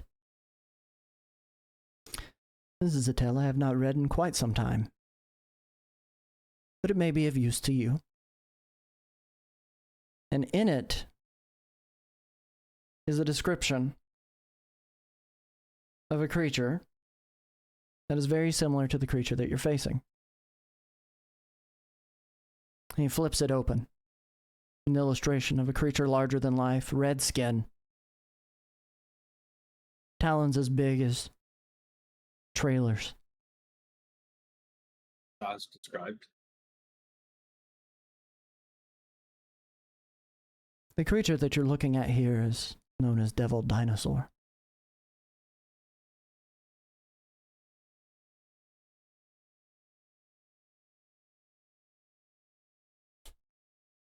I don't believe him to be a normal threat. Isn't that Moon Girl's friend? Yo, Moon Girl too? He is Moon Do Girl's you not friend. believe it to be a threat? I Not assure under you this normal thing isn't a threat. circumstances, Spaghetti Man. I don't think that we're under normal circumstances here, though. There has to be Agreed. something deeper. And I believe it to be something connected to the scrolls that you've described who are separatists. Well, yes, they're afraid of something even more powerful than this devil dinosaur. Something that's coming for them. They fleed here. Galactus level threat.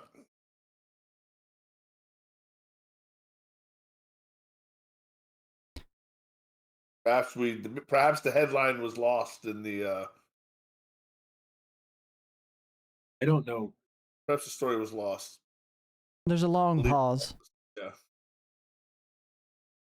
and he says, "You did mention that they last saw this out near Araco, but I've yet to hear tell of this beast.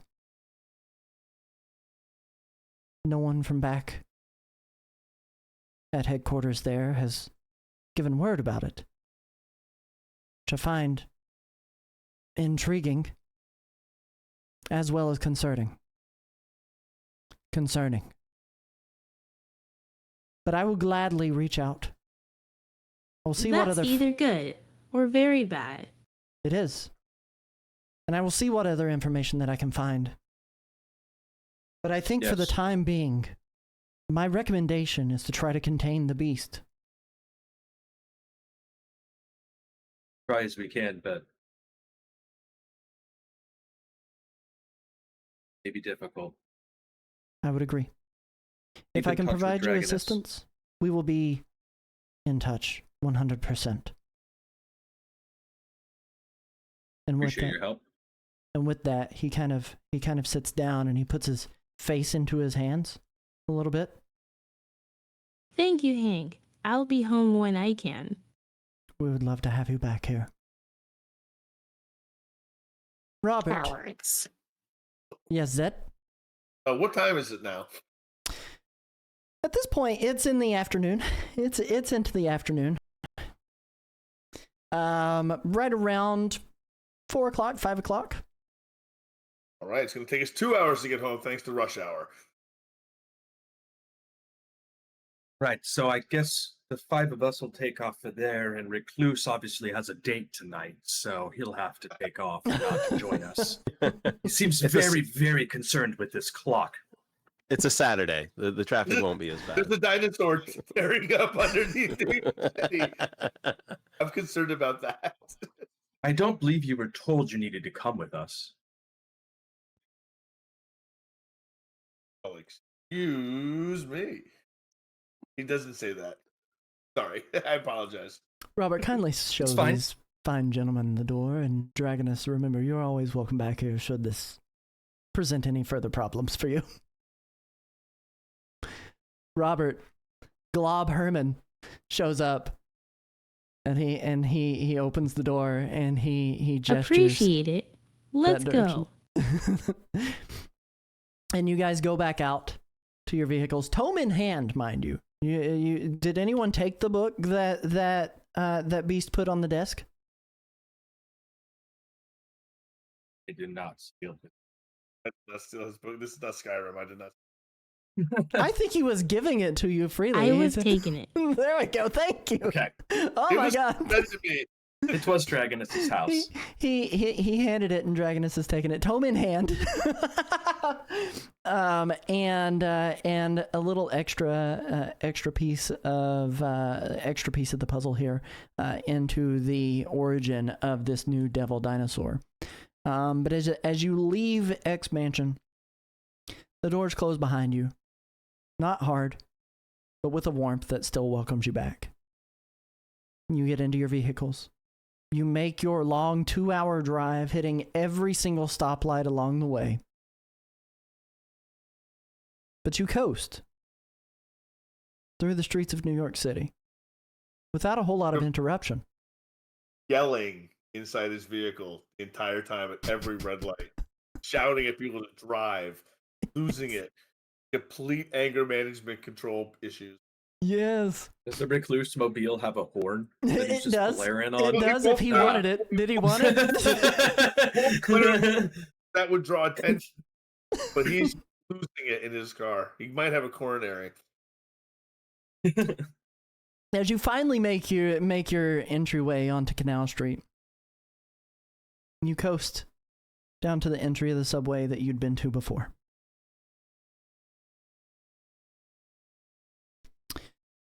It's still a crater. Steam rises in curling plumes from busted water mains. Asphalt is warped and shattered, buckled like it tried to resist whatever clawed its way up from below. And cracked pavement forms a jagged ring around the sinkhole that devoured half the intersection. The crater, where Jessica Jones once stood, remains yawning and raw. A few flickering lights, work lights, have been hastily set up, powered by humming generators, the orange glow casting distorted shadows. NYPD barricades and hazard tape flap weakly in the wind, barely holding back curious onlookers at a distance. Most of the emergency crew is cleared out, save for a single city worker in a hard hat that sleeps against a truck nearby, clearly not paid enough to care. If you look closer, there's a new scar in the earth.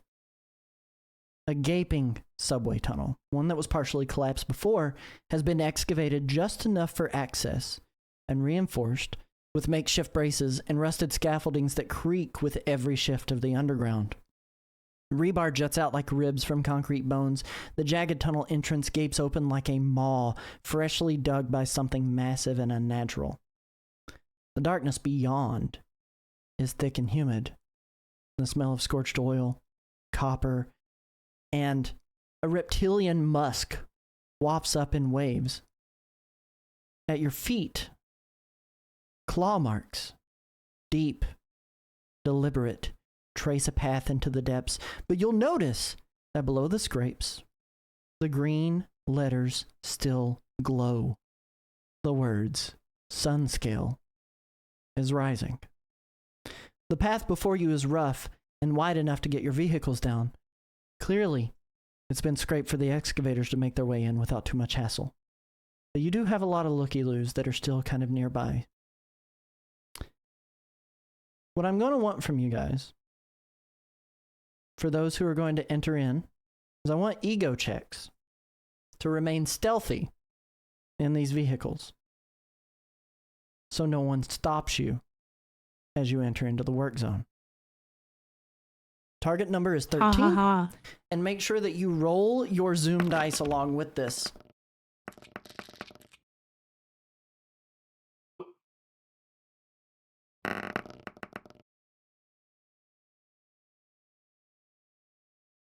We keep this letter. You can keep First that one. letter. If you get an M, you can make it whatever letter you want it to be, or keep the M if you need it. Wait, my Zoom dice wasn't added to the room. You have to add the Zoom dice to your dice set. There's a link for it in the resources channel.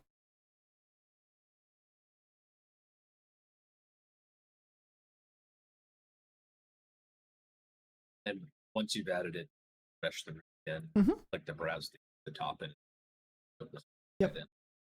Crippler, what did you get for your letter? For my letter, I got an O. First up. And for my total, It's in my dice box. Oh, perfect. Just drag it down to your hotbar. an 11. No, a 10. 10 for A my 10? total. Nice. No Yes. ego? Okay. No ego. Nope. That is right. Stranglevion is down below. My apologies. Spaghetti, what did you get for your letter? 14. 14? Oh, my letter's an O. An O as well? Okay. Mr. Biscuits, what did you get for your letter? Z. Nice. And then what did you end up rolling? I got a 16. Okay. Very cool. What did Zed roll? He's all excited. Zed rolled an 11, I think is what he said. A 10. A 10? See, I was even Yeah, giving him one. Voltgeist, I see your M there. Not me. And Yes, an M, and I rolled 13 plus 5 is 18. oh, perfect. Okay. And then Easy that to be leaves sneaky when you don't dragons. have a physical form. Absolutely. And then Dragoness, have you done your roll yet? Hang on. Okay. Take your time.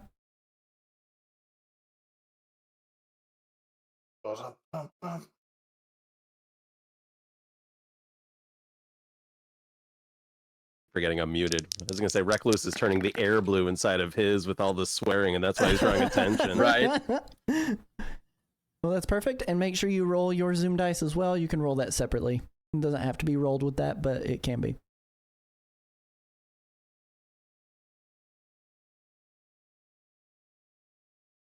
I don't have it on the bar.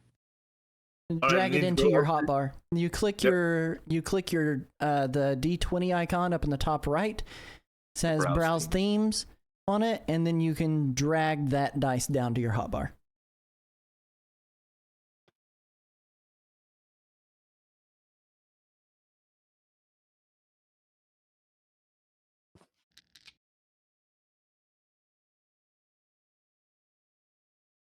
Perfect. There we go. And we got an O as well. Voltgeist, are you keeping that M as an M, or do you want to make it something else? I suppose I'll just keep it as an M for now. Wonderful. Okay. There's 2 O's on the dice, right? So I There mean, are 2 O's, so it's hefty. It's a hefty penalty to try to get that. everything has equal chance, though, at least. So it looks like Crippler may be the only one who really draws some attention as he's as you guys are trying to make your entryway. The rest of you guys coast down slowly, each of you one by one, down the pathway that's been excavated out. But as Crippler's kind of bringing up the rear, there are a couple of guys that are standing there that notice his car. They walk over to it. It's unlike anything they've ever seen, but man, if there is anything about them that is different specifically, it is the amount of mullet that both of them are sporting. These guys are dad rock incarnate, and they are goo gawing over that vehicle.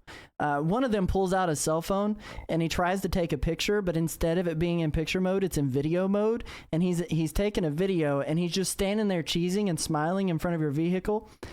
His wife comes over and she begins to kind of lean up against the car and says, "Hey Dale, I need you to turn around here and take his picture real quick. Please hurry up."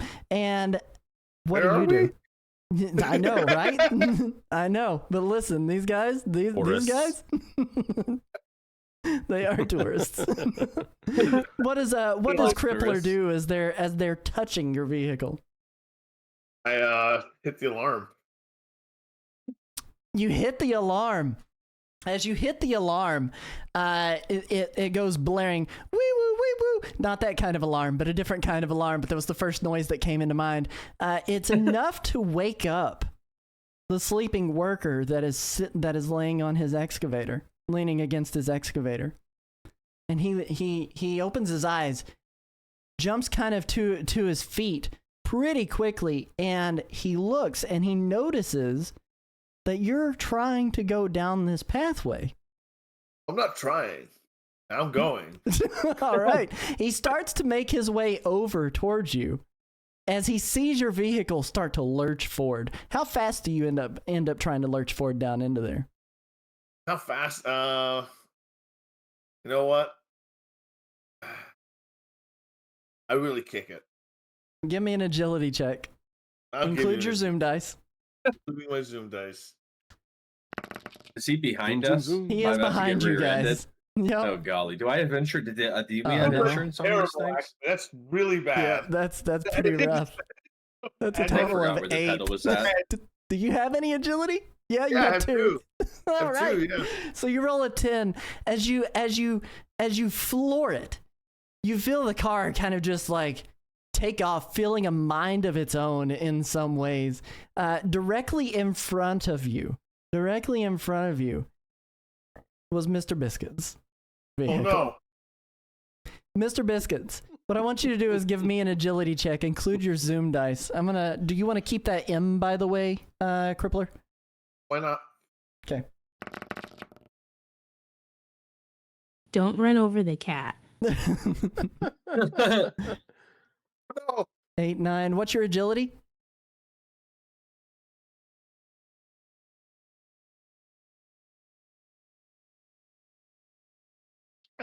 Three. 10, 11, 12. Standard success. Not any more difficult. And for a rank 3, it's 13 for a standard success. Oh, that's right. We've ranked up. Oh. So as you're flooring it, and I'm gonna assume you're keeping that O because it is an O. As you're flooring it, the front bumper of your vehicle ends up making contact with Mr. Biscuit's vehicle. How does that make you feel, Mr. Biscuit?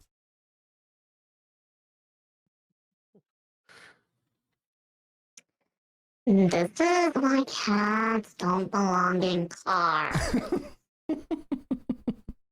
She's a little indignant. She's frustrated. She is absolutely frustrated. But I'm gonna crank the wheel to the left, so I'm not hitting her, and just kind It's of a big ass wheel. go up. Yeah, it was, wasn't it? Yeah, Jesus, bro. Just a giant wheel. It's like a ship captain's wheel. But When you're sitting in the driver's seat of a car. I mean, I did design his vehicle with an old-fashioned ship's wheel. It makes perfect sense. yes, absolutely. As you do that and you kind of cruise along to the left, the gentleman who was up there that noticed you, the worker who was up there, he starts to buzz on his walkie and he goes, "Hey boss, we got a couple of Yokos driving down here trying to get entryway into the Canal Street Disrupt substation." electronics. All right, let's hit that roll. I don't want any news of this your getting Zoom out. dice as well. Oh, my Zoom dice too. Okay. You're zooming, yeah. I'm zooming. Oh, and another M. All right, I'll turn that into a Z. That's the best choice. A Z, wonderful. So as you do that, he feels the electronics start to buzz in his hand, and then sparks shoot out of the speaker, and then suddenly the lithium-ion battery that was inside of that walkie begins to burn, and he drops it with a quickness and starts to run away from it before he starts to inhale any of the fumes from that battery exploding that's inside of there. He's like, "What the crap?" And he just runs. He just runs. You coast down. My goodness, that was more than I expected, but I'll take it. You coast down the entry of the subway. And before you is a dark shaft. It looks to be never ending in the inky blackness of the shadow ahead of you. Your headlights flicker across the shattered tiles and torn concrete. You can hear the hum of your engines echoing off the walls, and the smell of exhaust fills the place. In the distance, you hear something mechanical screaming its way down the darkened tunnel at high speeds. You begin to see a small pinpoint of light, but it's getting larger and larger as it's racing towards you. But behind all the noise, you can make out the sound of 2 more engines roaring. There's a strange nuclear thumbing under the chaos. Da-dum, da-dum, da-dum, da-dum.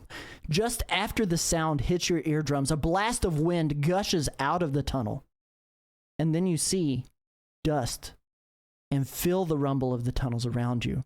It looks as if the supports that the workers have put in are starting to collapse. The roof is caving in. Not much time to find your entryway. Stranglevine, we flash to your perspective. You are being pursued by 2 vehicles.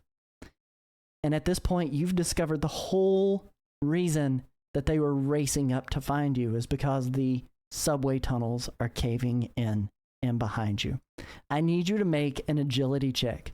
Difficulty is going to be a target number of 15.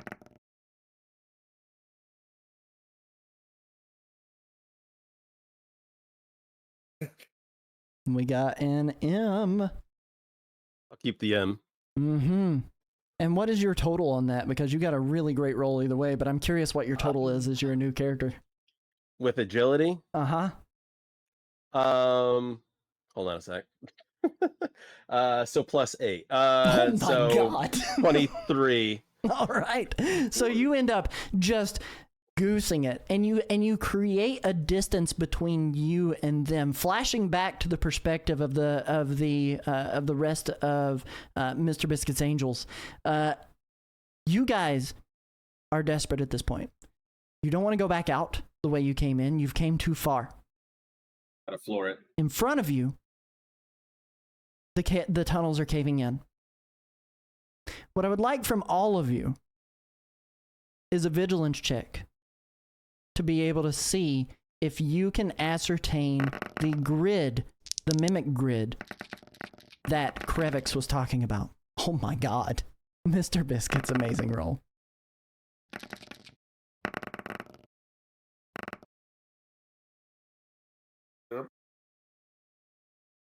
Oh,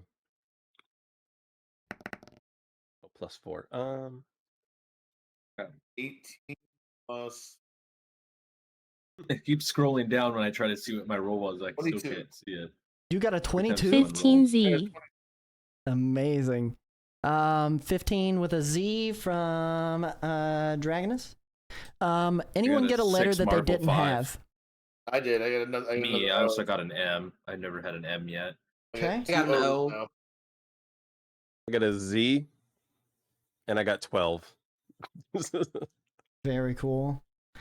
Got 20. All right, Crippler, you said you And a got Marvel what dice. letter did you say you got, Crippler? Oh. An O, another O. Okay. Yep. All right. So, Spaghetti and Mr. Biscuits and who else got a Marvel die? I got a multiple die, but I got a 22. Crippler. Oh, bonus round. I think we're All right of you saw it. All of you ended up seeing the grid as it was rippling. It's waving like a flag, kind of blowing in the wind. You all put your cars into gear. The ones who were closest to it, Mr. Biscuit's Angels, you dash through the entryway. One moment, you're surrounded by fractured stone and the buzz of old world tech. Then the air shifts, heavier, wetter, changed. Your vehicles lurch forward as their tires meet brand new asphalt in a world that seems otherwise untouched by time. Before you, the Savage Lands. A vast, living cathedral of green towers around you. Titanic trees, wider than subway platforms, spiral upward into canopies so dense they choke out the sun, leaving only shafts of artificial golden light that pierce the mist like divine spotlights. Vines thick as anchor chains swing gently in a wind that doesn't exist. You hear no sirens, no other engines, only the primordial chorus, the deep bellow of distant beasts, the chitter of insects the size of house cats, or Mr. Biscuits, and the whispering rustle of something massive shifting in the underbrush.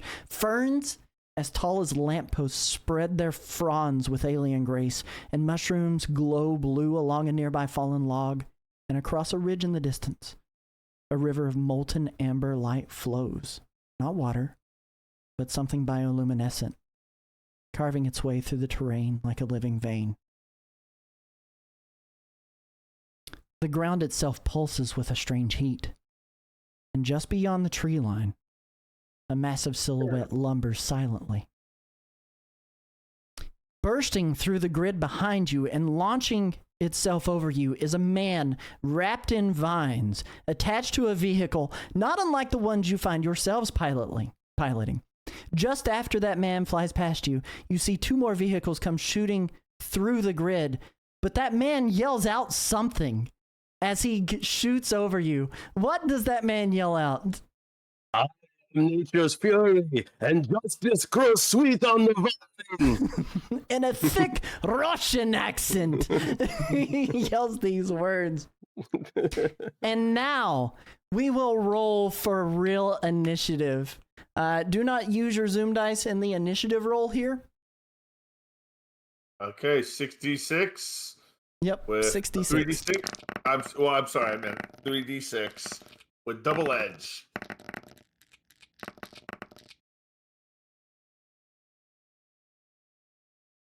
Oh, so many Crippler got- dice. So I'm many re- dice. Look at that I'm table. re-rolling the 5 and the 4. All right. 10. I'm keeping the red marble to go into the. So that's 22 and a marvel die. 22 with a marvel die? The marvel die. All right. Where it goes. Mr. Biscuits. What did you end up rolling?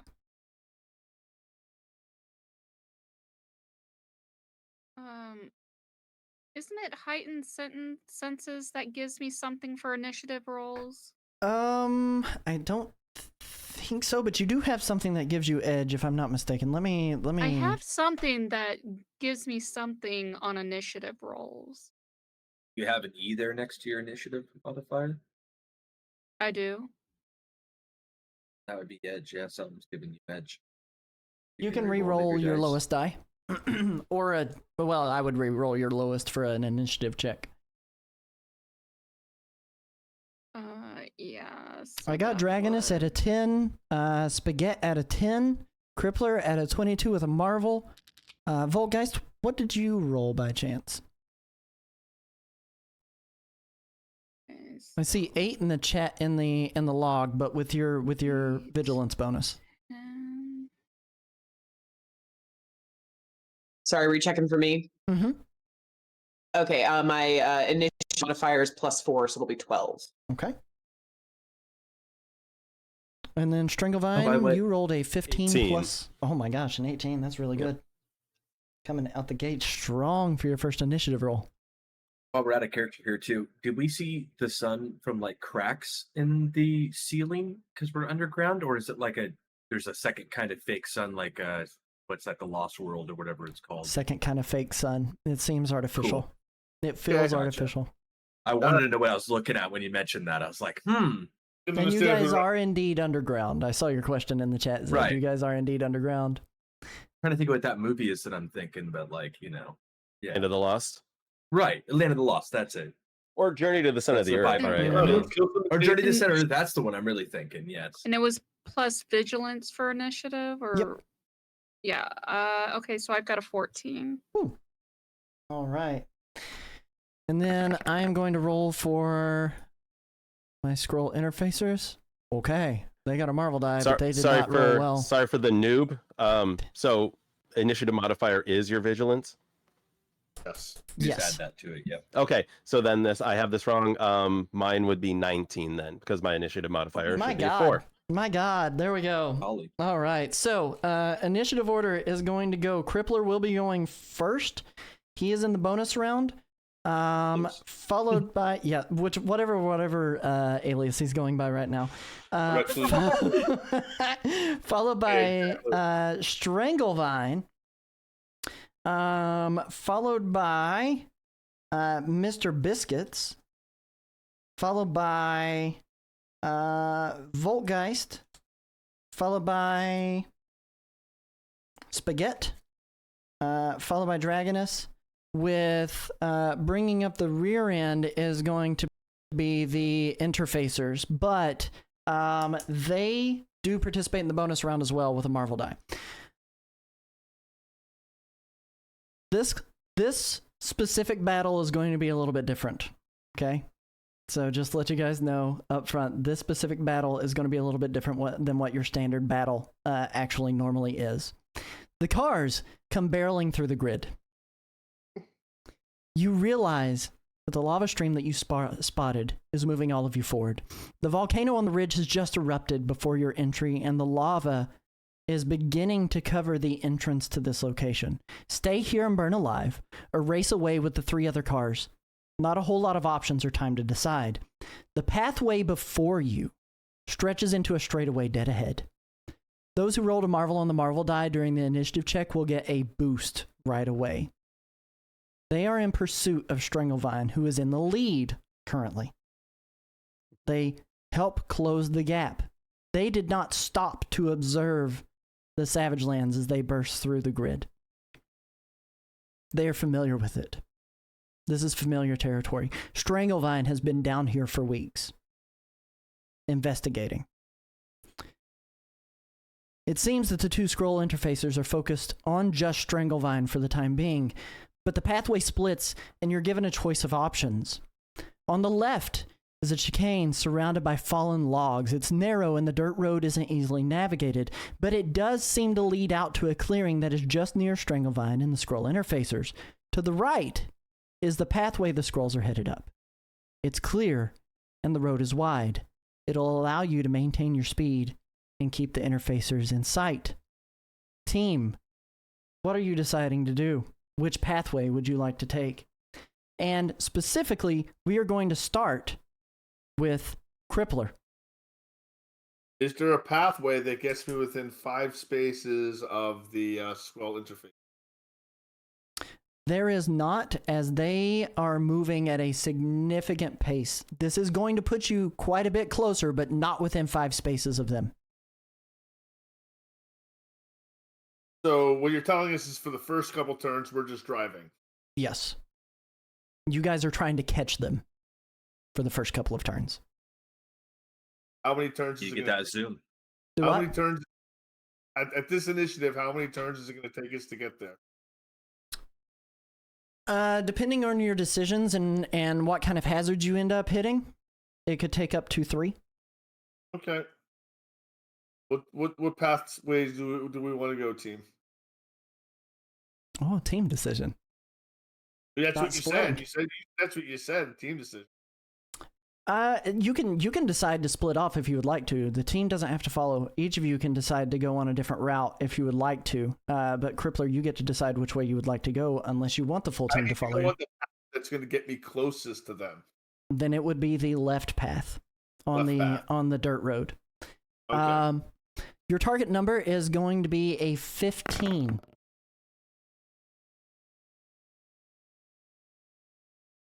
Oh, you crush it. You crush it. Let's go to, before I describe what ends up happening here, let's go to Stranglevine, who is currently in the lead. As far as that goes, you are trying to maintain your position. So, you can choose to try to split off to the left. The interfacers are going to continue. I will just tell you this up front. The interfacers are going to continue on the right path. You can create some more distance if you would like to. I'm simply trying to outrun them. As it currently stands, because they are in pursuit of you, who has stolen a scroll interfacer from them. I mean, how far ahead of them am I? As it currently stands, you are approximately 20 spaces ahead, but they can close that gap based on their speed. Their speed is 30 spaces per turn. Your speed... I'm 20 spaces away. Yep. All right. I'm going to actually use my elemental barrier through my interfacer. Now, this does require a line of sight, so can I turn around facing backwards while I'm driving forwards? Use your rearview mirror. Use your rearview mirror. I mean, that works too. So they're 20 spaces away, just behind me. So 19 spaces behind me. I am going to. How are they positioned? Like, how far apart are they? Are they any spaces wide of each other, or? They are the width of the road apart. So it's essentially a 2-lane road. Okay. And they are side by side as it currently stands. Okay. So I can do a barrier that covers, I'm guessing, a square space, up to 2 spaces across per rank. So the roadway is 2 spaces across. Can I do 3 rows of 2 spaces? I would say your typical road, being a 2-lane road, is going to be approximately 4 spaces wide, right? Because okay, it's so 3 feet is a space. Mm-hmm. I'll just do 4 spaces across, and then in the middle, I'll do 2 spaces high. So it's 6 spaces square. Okay. And what do you need to roll to be able to do that? spend 5 focus, All right. and then it's just a concentration.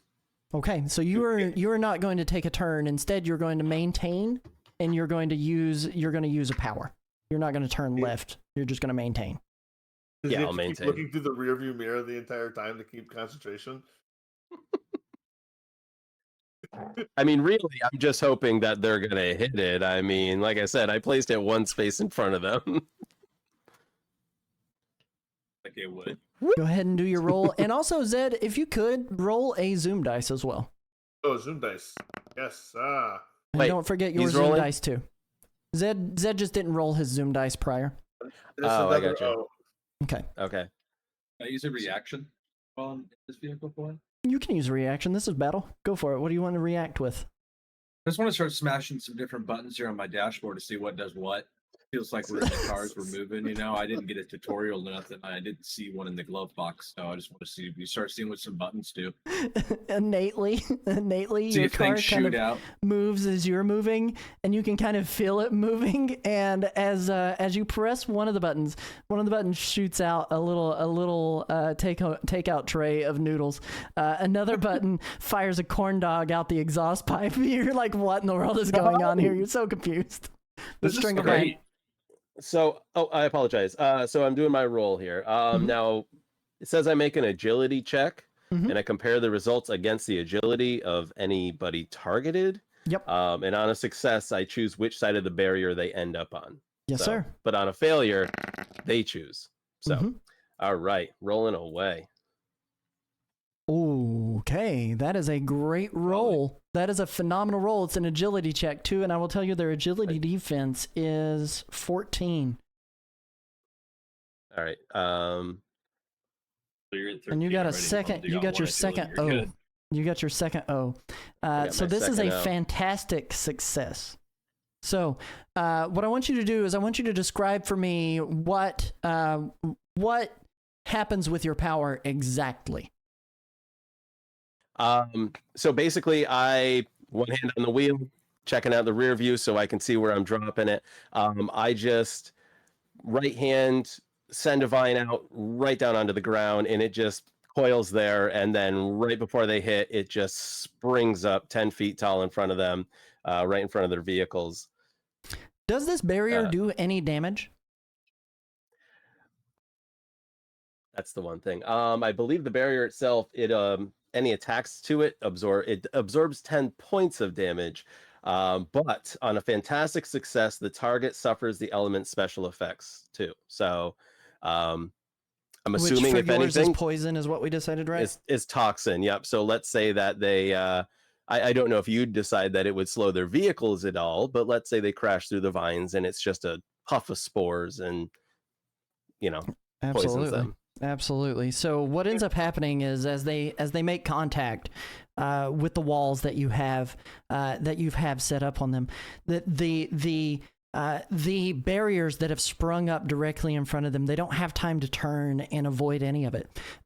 It pops up with a quickness so fast, but as they smash through, because they are going at a pretty high speed, they smash through the barriers, breaking, but the leafage that is in there ends up almost dissolving into a powder on impact, and the powder they breathe in. It comes in through the air conditioning units that they have inside of their interfacers, and they breathe in that powder, and the drivers themselves end up getting poisoned.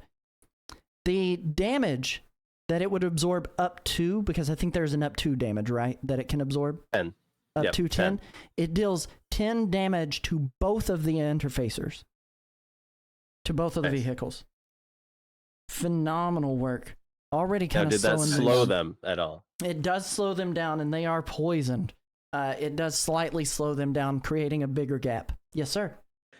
I also have the vine swinging on my vehicle. So that means I move 3 times as fast, right? When you choose to use that, yes. Oh, okay. I use that as a power. All right, gotcha. Yep. All right. And because we're doing this battle a little differently, you guys are kind of seeing we don't really have a move. You get a choice between using power and maintaining your position or deciding to make moves on the race course. So, all right. So now we are going to go to Mr. Biscuits, who is up next. What would you like to do, Mr. Biscuits? Mr. Biscuits is going to go right, and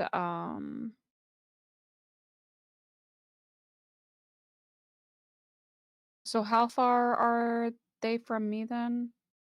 As far as that goes, they are about the same distance they were away from Crippler. You're getting a little bit later start, so for our purposes, we're gonna call it 20 spaces away from you as well.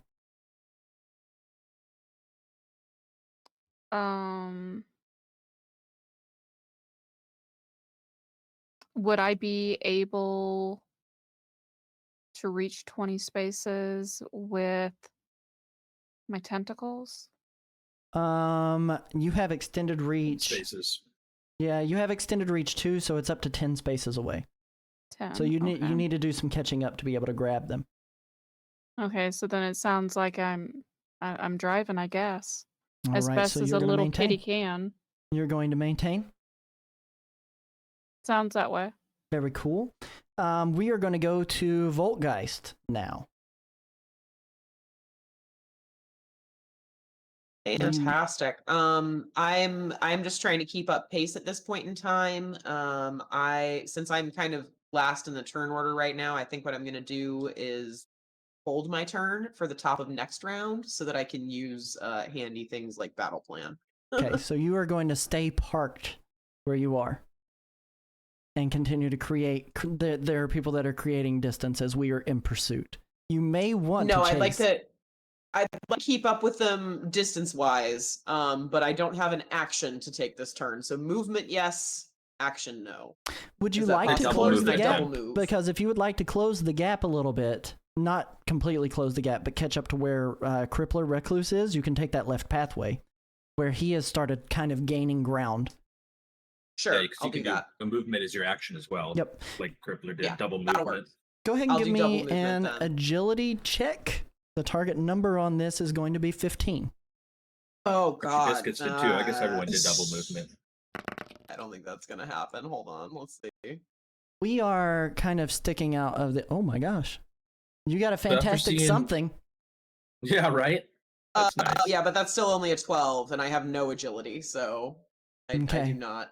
Okay, but that's okay. Fantastic You get failure, a then, so fantastic still. failure, so it's still kind of a success that works in your favor. You just don't quite get the result that you're hoping for. Gotcha. Okay. We'll come back to that here in a moment. We are going to go to Spaghetti now. Are you wanting to take the left path or take the right path and maintain? What are you hoping to do? Again, same kind of distance. I don't want to get like split the party kind of vibe right now, so I'm gonna stick with the left path. Can I use a reaction? I saw the recluse bolt off, and then I saw Mr. Biscuits bolt off. After that, they both hit the juice.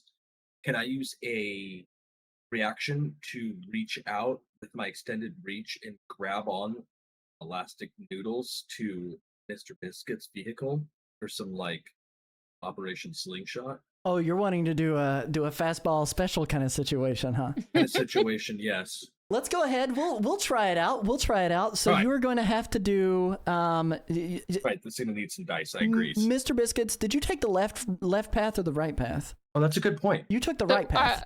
I took the right path. Okay. Okay, so I'll latch on to the recluse's vehicle then. Okay, the first thing that I'll need you to do is, in order to take the left path, I need you to do an agility check real quick to see if you successfully take the left path. Left path coming in. Target number is 15. We got this. And this is my agility based. Yep. Oh, you got it. So You got the left yep. path. And you got another I O. got Did you another have that O. O? No, well I had an O, but now I have another O. Nice. So now I have two O's. I just need a Z. All right. Oh, yeah, and Voltgeist, if you could roll a Zoom dice for me real fast, so that way we can see if you get another letter. Oh, right. Absolutely. I'm taking the left path successfully now. You have taken left path successfully, and it looks like Voltgeist is our first player to complete Zoom. Got a Zoom. All right. Nice. But we are going to go into your reaction, and you're taking the left path. You've got Crippler, who's directly ahead of you, and I think he's the only one who's went directly ahead of you. You're wanting to fastball special him. Does he want to be fastball specialed? I don't think I have any choice if he's doing this. He's doing a slingshot maneuver, is what I think he's trying to do. He's trying to slingshot himself. You're trying to reverse fastball special, is what I'm I guess hearing. it would be, yeah. It'd be in a sense the recluse is the one fastball special in me. It's a non-consensual fastball special. Okay. I don't know how that works. He could because you guys are side by side. He could fastball special you if he chooses to use a reaction. And I guess everything just happened at the same time, so I am using double movement as well. So we are technically side by side. You haven't gone peeling off yet because you weren't in the bonus round, right? He was in the bonus round. I was in the bonus. Oh, so he would be in front of me then. Oh We are yeah, not he would. side by He's side. being he would touched be by getting your ahead. noodly appendages. I should be way ahead. Yeah. That's why I wanted to Yep, use it as yep. a reaction to do the grapple because I wanted it to take Oh, but place can in you like do a an earlier reaction? time. A whole bunch of stuff with your freaking car. Do what? You do a reaction to shoot corn dogs at the back of your car or something? Yeah, he did, which was kind of I have funny. two But it was like a reactions. non-reaction reaction. It was more of a narrative reaction more than anything. Well, I That's why have I was two like, yeah, reactions. whatever. But That's why there's I mean I we don't do really well, I was have a using- move to react quite that way. That would be a good analogy for it. For you to be able to reach up on your next turn. You could use your extended reach maybe, and we'll kind of talk about that and use that as your actual movement to kind of reach up and grab a hold, if that is okay. But because there's no that would only reverse be 10 fastball spaces, special, so I what would can we move have? more. We don't have a reverse fastball special. No, it's cool. It would just be he would have to do it on his turn kind of thing. Yeah. Or I would have to be in front of him in order to fastball special him in this instance. Sounds like. Yeah. Which is where I'm at. So you're kind of helping close the gap too a little bit. I'm just gonna do as everybody else did, and just two movement. I'm gonna use a movement for my base movement. I'll use my action. All That'll right. be my turn. Well, we have you choose your movement, you choose your power. Is basically the way that we're running this style of car combat. Right. Oh, so unlike the book where you can use movement as your power, Yes. you have to use a power in this. Yes. Well, no, you don't have to. You can choose not to use a power, but your movement is your main thing. Oh, I thought everyone was double movement. No, just single movement. Didn't have a power I could use. Yeah, Stranglevine I'll just- maintained and used a power. Like he didn't make I'll a just do movement. He my just maintained on the main road. Crippler decided to take a left pathway. And we also had Mr. Biscuits decide to maintain on the main road. You took the left path, but you're not within range to be able to reach up and do anything just yet. You're catching up. Okay, just making sure we're cool. Okay, I said I was done with my turn. Yeah. okay, I said I cool. was just going to do the movement and I was done. Yeah. And then we go to Dragonus. Dragonus, what would you like to do? Go left or maintain on the right? Okay, it's been a bit since I asked, and I forgot. Car flight is flight speed times 3. Yes, your actual in-battle flight speed times 3. Just like everybody else's. Mm-hmm. No, everybody else's is times 2. No, everybody's Right. is times 3. Everybody's Everybody's is I times thought- 3. I thought hers was faster because she's like Mach 8 or whatever, but it was going to be not a combat. extra. Her flight slightly speed affects faster her in run combat. speed. Her flight speed affects her run speed. And your speed can in your fly on car her is car. your run speed multiplied by your rank. Your speed in a car is your run speed multiplied by your rank. But your flight is faster. Her car has flight. Right. And her flight speed is whatever the bonus is for flight adding her run speed. So it manipulates her run speed. Let me But it look doesn't up because she's flight. the same as all of our run speed. If she's not any faster at her run speed, then none of that. I don't know what that meant. Hang on. This car thing is. I'll read the rules my here. head. Hang on. I noticed. I should have tested this with you guys beforehand so everybody was caught up. Well, the problem she too is has- it seems like she everyone has wants to do flight something. 2. In combat. In combat, her combat flight speed is equal to her rank times her run speed. Okay? So That's her combat 15. flight speed is equal to her rank times her run speed. For her, that would be 15. And in the car, it's 3 times 15, which is 45. So she can close 45 spaces in battle How much using can flight. we close in battle? Using 3 times your run speed. So she is faster than us. Yes. That's what I was trying to say. That's what You we're were, trying to get you're indicating she's the same as us, but she is faster. She is faster than you. Can she close the gap to these guys that we're chasing? She could close the gap, absolutely. Okay, I'm going to take to the air in my team van, fly down the main road, and ram one of the baddies. All right. So you are going to maintain on the same road, and you're going to ram one of the baddies with your vehicle, and as a reaction. So what I will need now is a melee check to be able to do the ram.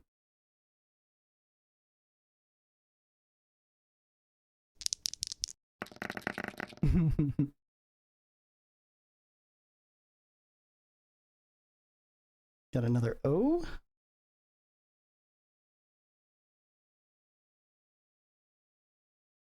All right, that is a guaranteed hit. And it is going to be your Marvel die multiplied 22. by.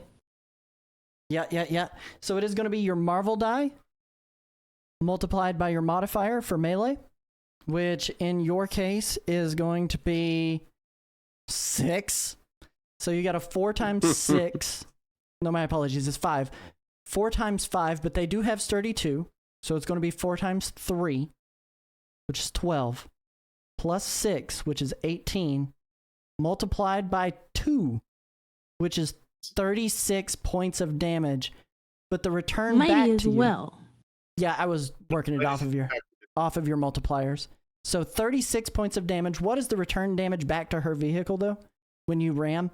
Is it the just base damage? It's the base damage. Yep. So 18 damage back to your vehicle, but 36 damage done to one of the vehicles. I have up front. Doctor too. You have Doctor? DR2. Oh, DR2. It doesn't matter. It doesn't Yeah, matter. that ignores Oh, it. When you I'm sorry, I got so lost. When you ram, it ignores your damage reduction. So It's you'll already have factored into the damage 18 you did. damage to your vehicle. But 36 damage to them is pretty dang good. All right.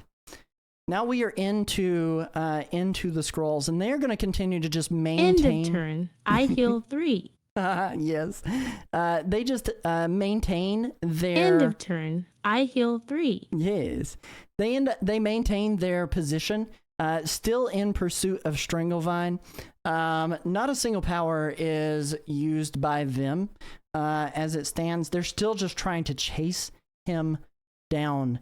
And try to stop him. The one vehicle that you smashed into, though, ends up having the rear bumper fall off the vehicle as your vehicle makes full-on contact into the rear.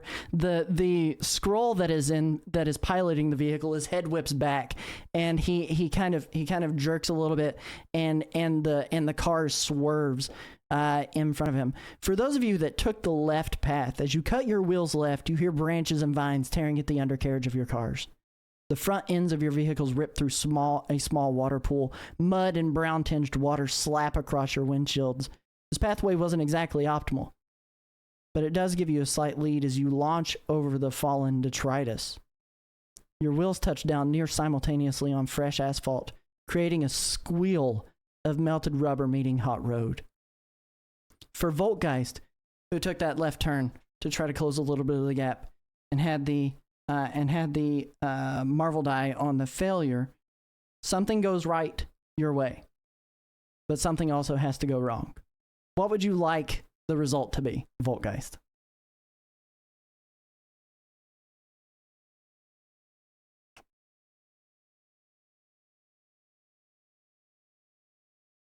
Sorry, fighting to unmute. So I honestly, I would just be happy to keep up with the group at this point. I don't know if I have much else to contribute. So as long as I can keep pace with everyone, I'm okay with that. Okay. Okay.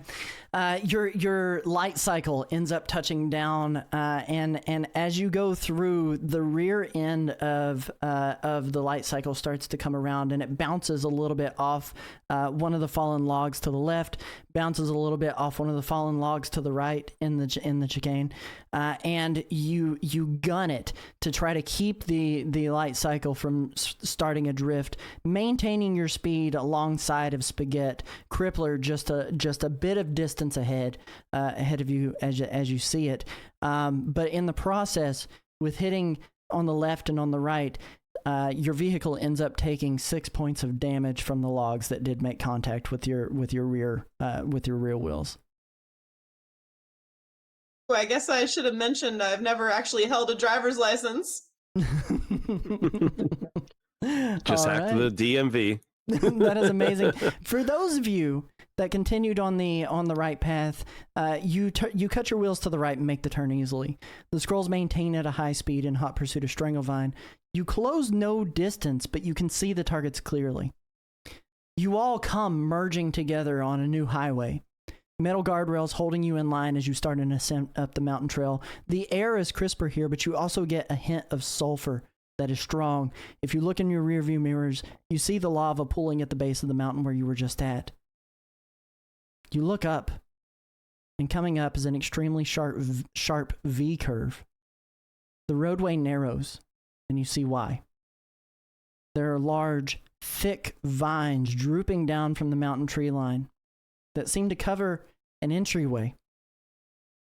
You can try to cut the corner to avoid impact with the vines, or you can attempt to power through the vines, but it's uncertain what you'll find on the other side. We're going to start with Crippler. What would you like to do, my good sir? Am I going to get close to them this turn, or are we going to spend another turn chasing them? Like, am I going to get up to them? Depends on what you do. I want to take the path of least resistance. And it depends on what they do too, obviously. It's hard to say. It depends on what the dice tell us. Well, I mean, exactly, but I'm going first, so I need to know am I going to catch up to them this turn as I'm going first if I take the path of least resistance. It's my roll. Are you I don't know. taking the left or taking the right? I'm taking the left. I will just give you some foresight into the future. They're going to be taking the left as well. Okay, so but they're at the end of initiative order, so it's really hard for me to know if they're going to succeed on that roll and if they might. It doesn't matter if they succeed in the roll. What I'm asking is, on my turn, if I make my roll, am I going to get to do something, or am I not going to get? That's the question I'm asking. That's the problem I had too, because I wanted to do a move, and then you're like, you can't do a move. But I don't know if I can do something. We don't know if we can do things in this, because in the system happens all simultaneously, but we've never counted for someone running away from us at the same speed we're moving, so we can't actually do anything. The system kind of broke here, it feels like. But at 15, do I get there? I can't. Can I use my powers, or are we let's go to a quick break real quick to kind of take this discussion side for now, so that way we can discuss how we want this segment to play out, because car combat is not something that's described exceedingly well in any book. Right. So we'll be right back after these short messages. Everybody go get a drink. Everybody get a quick stretch, and we'll see you guys after the short break. Okay.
Yeah, I love that transition.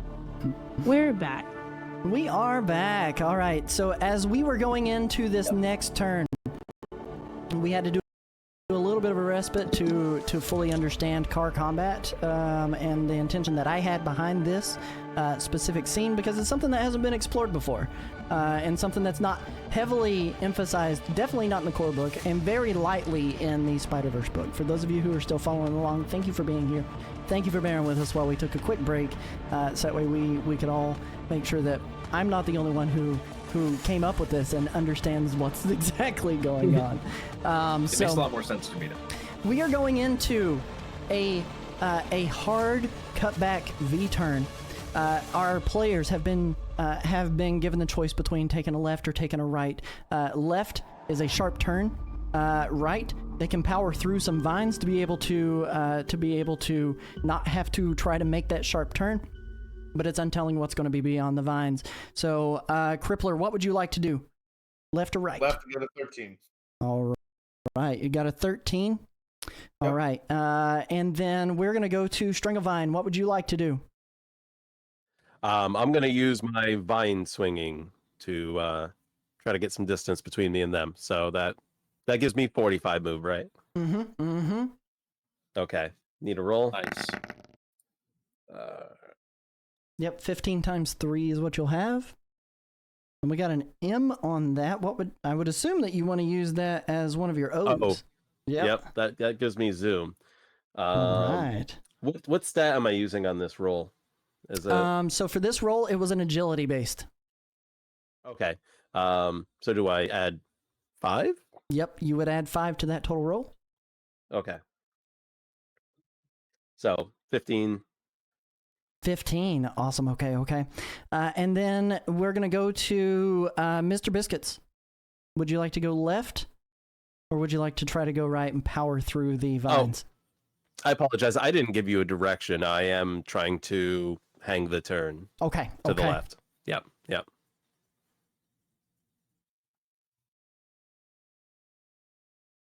Okay, so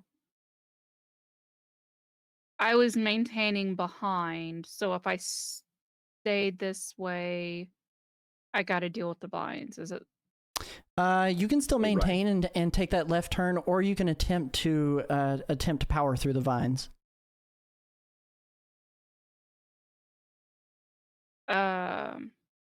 One is an agility based, and if you're going to power through the vines, it's going to be melee based.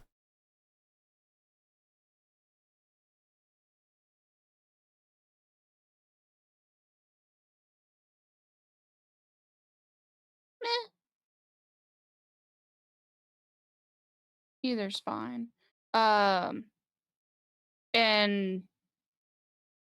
either way, I'm still on course, right? Mm-hmm. Okay, I guess I'll go through the vines. All right, go ahead and give me a melee check. Your melee target number for this is going to be a 15.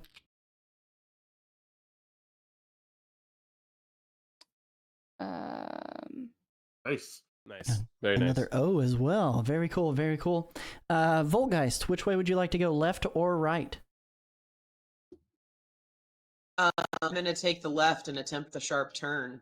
All right, let's And go ahead and do and it. as I attempt the sharp turn, the entire party can hear me shout, "Tokyo Drift!" All right, give me an agility roll here. Target number is going to be 17 on I this. fail. Oh, it's close though. It's close. All right, Yeah. and Tokyo Drift. Spaghetti, left or right? Target number 17. I'll blast through those dang vines. I'm not afraid. Oh, you're not. You get another O too. Definitely got it and another O. Got lots of O's. Ooh. Ooh. All right. Oh yeah, I wasn't super clear on how we use the Zoom because I have that available to me, didn't I? Mm-hmm. You can attempt can I Oh, to. you use could that use it to that turn then. You can I was gonna say, attempt can I to use it to close the save gap, or you myself can in hold. that turn? You 100% can. 100% can. We'll incorporate that if you would like to use that first zoom. there for you. Fantastic. Let's just make sure I make that turn so that I don't make a fool of myself again. Yes, very cool, very cool. And then we're gonna go to Spaghetti. Oh no, we just did Spaghetti. We're gonna go Yep, I'm to done. Dragonus, left or right?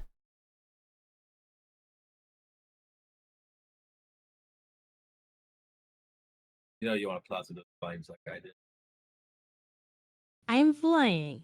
Oh, I'm okay, gonna wanna continue to fly through fly. those vines. Now you are already side by side with these guys as it currently stands because you rammed them on the last turn. So Maneuver. so do you want to gain ground on them and get ahead of them? Land on top of them. You're Let's gonna squish. shoot up into the sky and shoot back down. Be awesome. I'm going to set one of them on fire. There we go. There we go. That's more like it. For that, it is an agility check still yet. You're going to maintain on the same pathway that they are going to be going on, which is going to be they are going to be taking the left turn as well, just to let you know. So you will not be separating from them. Let's go ahead and get an agility check on that. 3, 2, 3 plus, what is your agility? 4.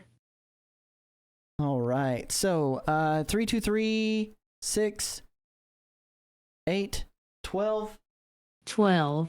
And their agility is a 14. So as you shoot that blast. Also, Zoom is done. Oh, you've completed your Zoom. That is right. That is right. You got your M. You can use your power to correct this because it will otherwise miss. If you would like to use your Zoom power, you can. You don't have to. Let's zoom. All right. Yeah. So as you start to rain fire out of the front of your vehicle, the big block engine that's on the front of the A-Team style van that you are currently driving begins to expel flames directly out of it, and it catches. Do you want to aim for can you aim for both of them when you use that? I can't remember if it's multiple targets or just one. Or is it area of effect? It's single. Okay. Do you want to aim for the one that you've already been putting a hurting on? Yes, indeed. All right. So as you blast them, you end up doing 2 times. Let me see here. 2 times 4, but they have sturdy 2. 2 times 2 is 4, plus 3 is an additional 7 points of damage. You've now taken them out of the 3-digit level of health that their vehicles have. So they are now down to 97 health. 97 health. So you've knocked off effectively 53 health points off of them between everybody who's made contact. Yep, they have 150 health as they're going through this. All right. And they are going to go ahead and roll here to make sure that they can make this turn. As it stands, they do not end up making this turn going into it. So they cut their wheels hard to the left, slamming into the wall and scraping down both Being side on by fire side. makes it hard to steer. It truly does.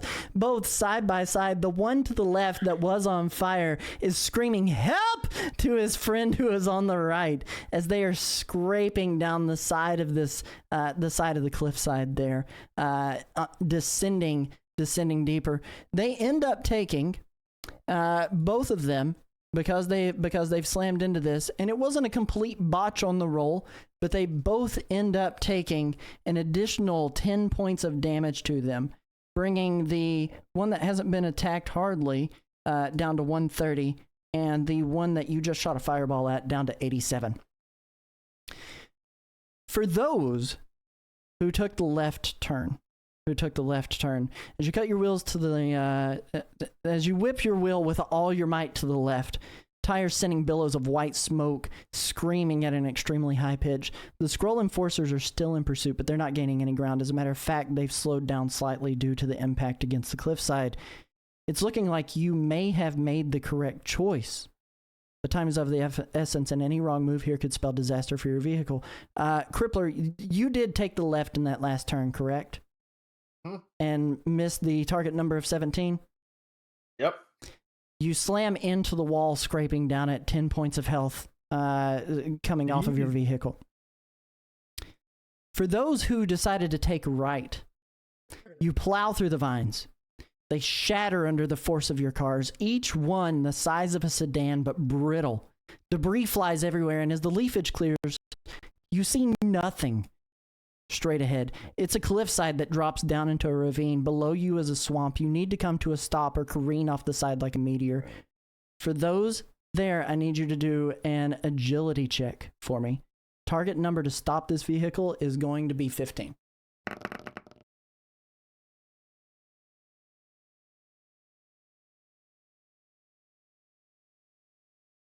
Uh-oh. Ooh.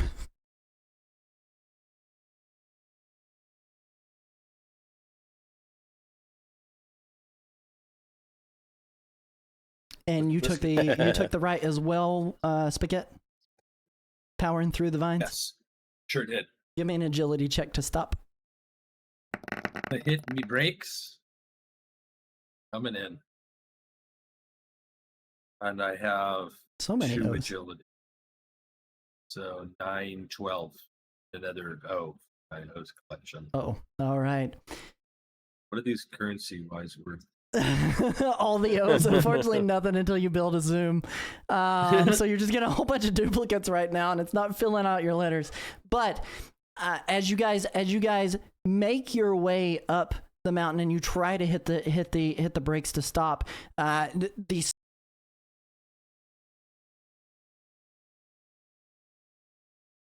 hit the brakes to stop. These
Target take.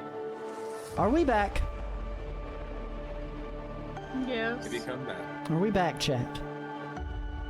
Looks like we're back. I don't know what happened. Man, this whole night is just filled with technical glitches and issues. Late starts, I apologize. I apologize. We're back. Nature of the beast.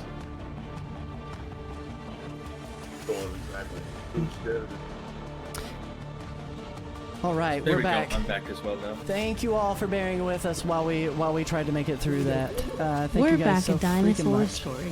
Yeah, we're back in Dinosaur Story. All right. Where we last left off, I apologize, guys, but where we last left off, the cars were tilting for Mr. Biscuits and Kung Fu Spaghetti over the precipice of a cliffside. Everybody's redeeming first, second, and third all over again. Looking down below you, those who made the curve in the last round come careening down a pathway. The road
we are halfway good. through the raceway combat, and so I'll be able to save a little bit of this. We're halfway through the raceway combat. You guys were going into the 4th segment of the race.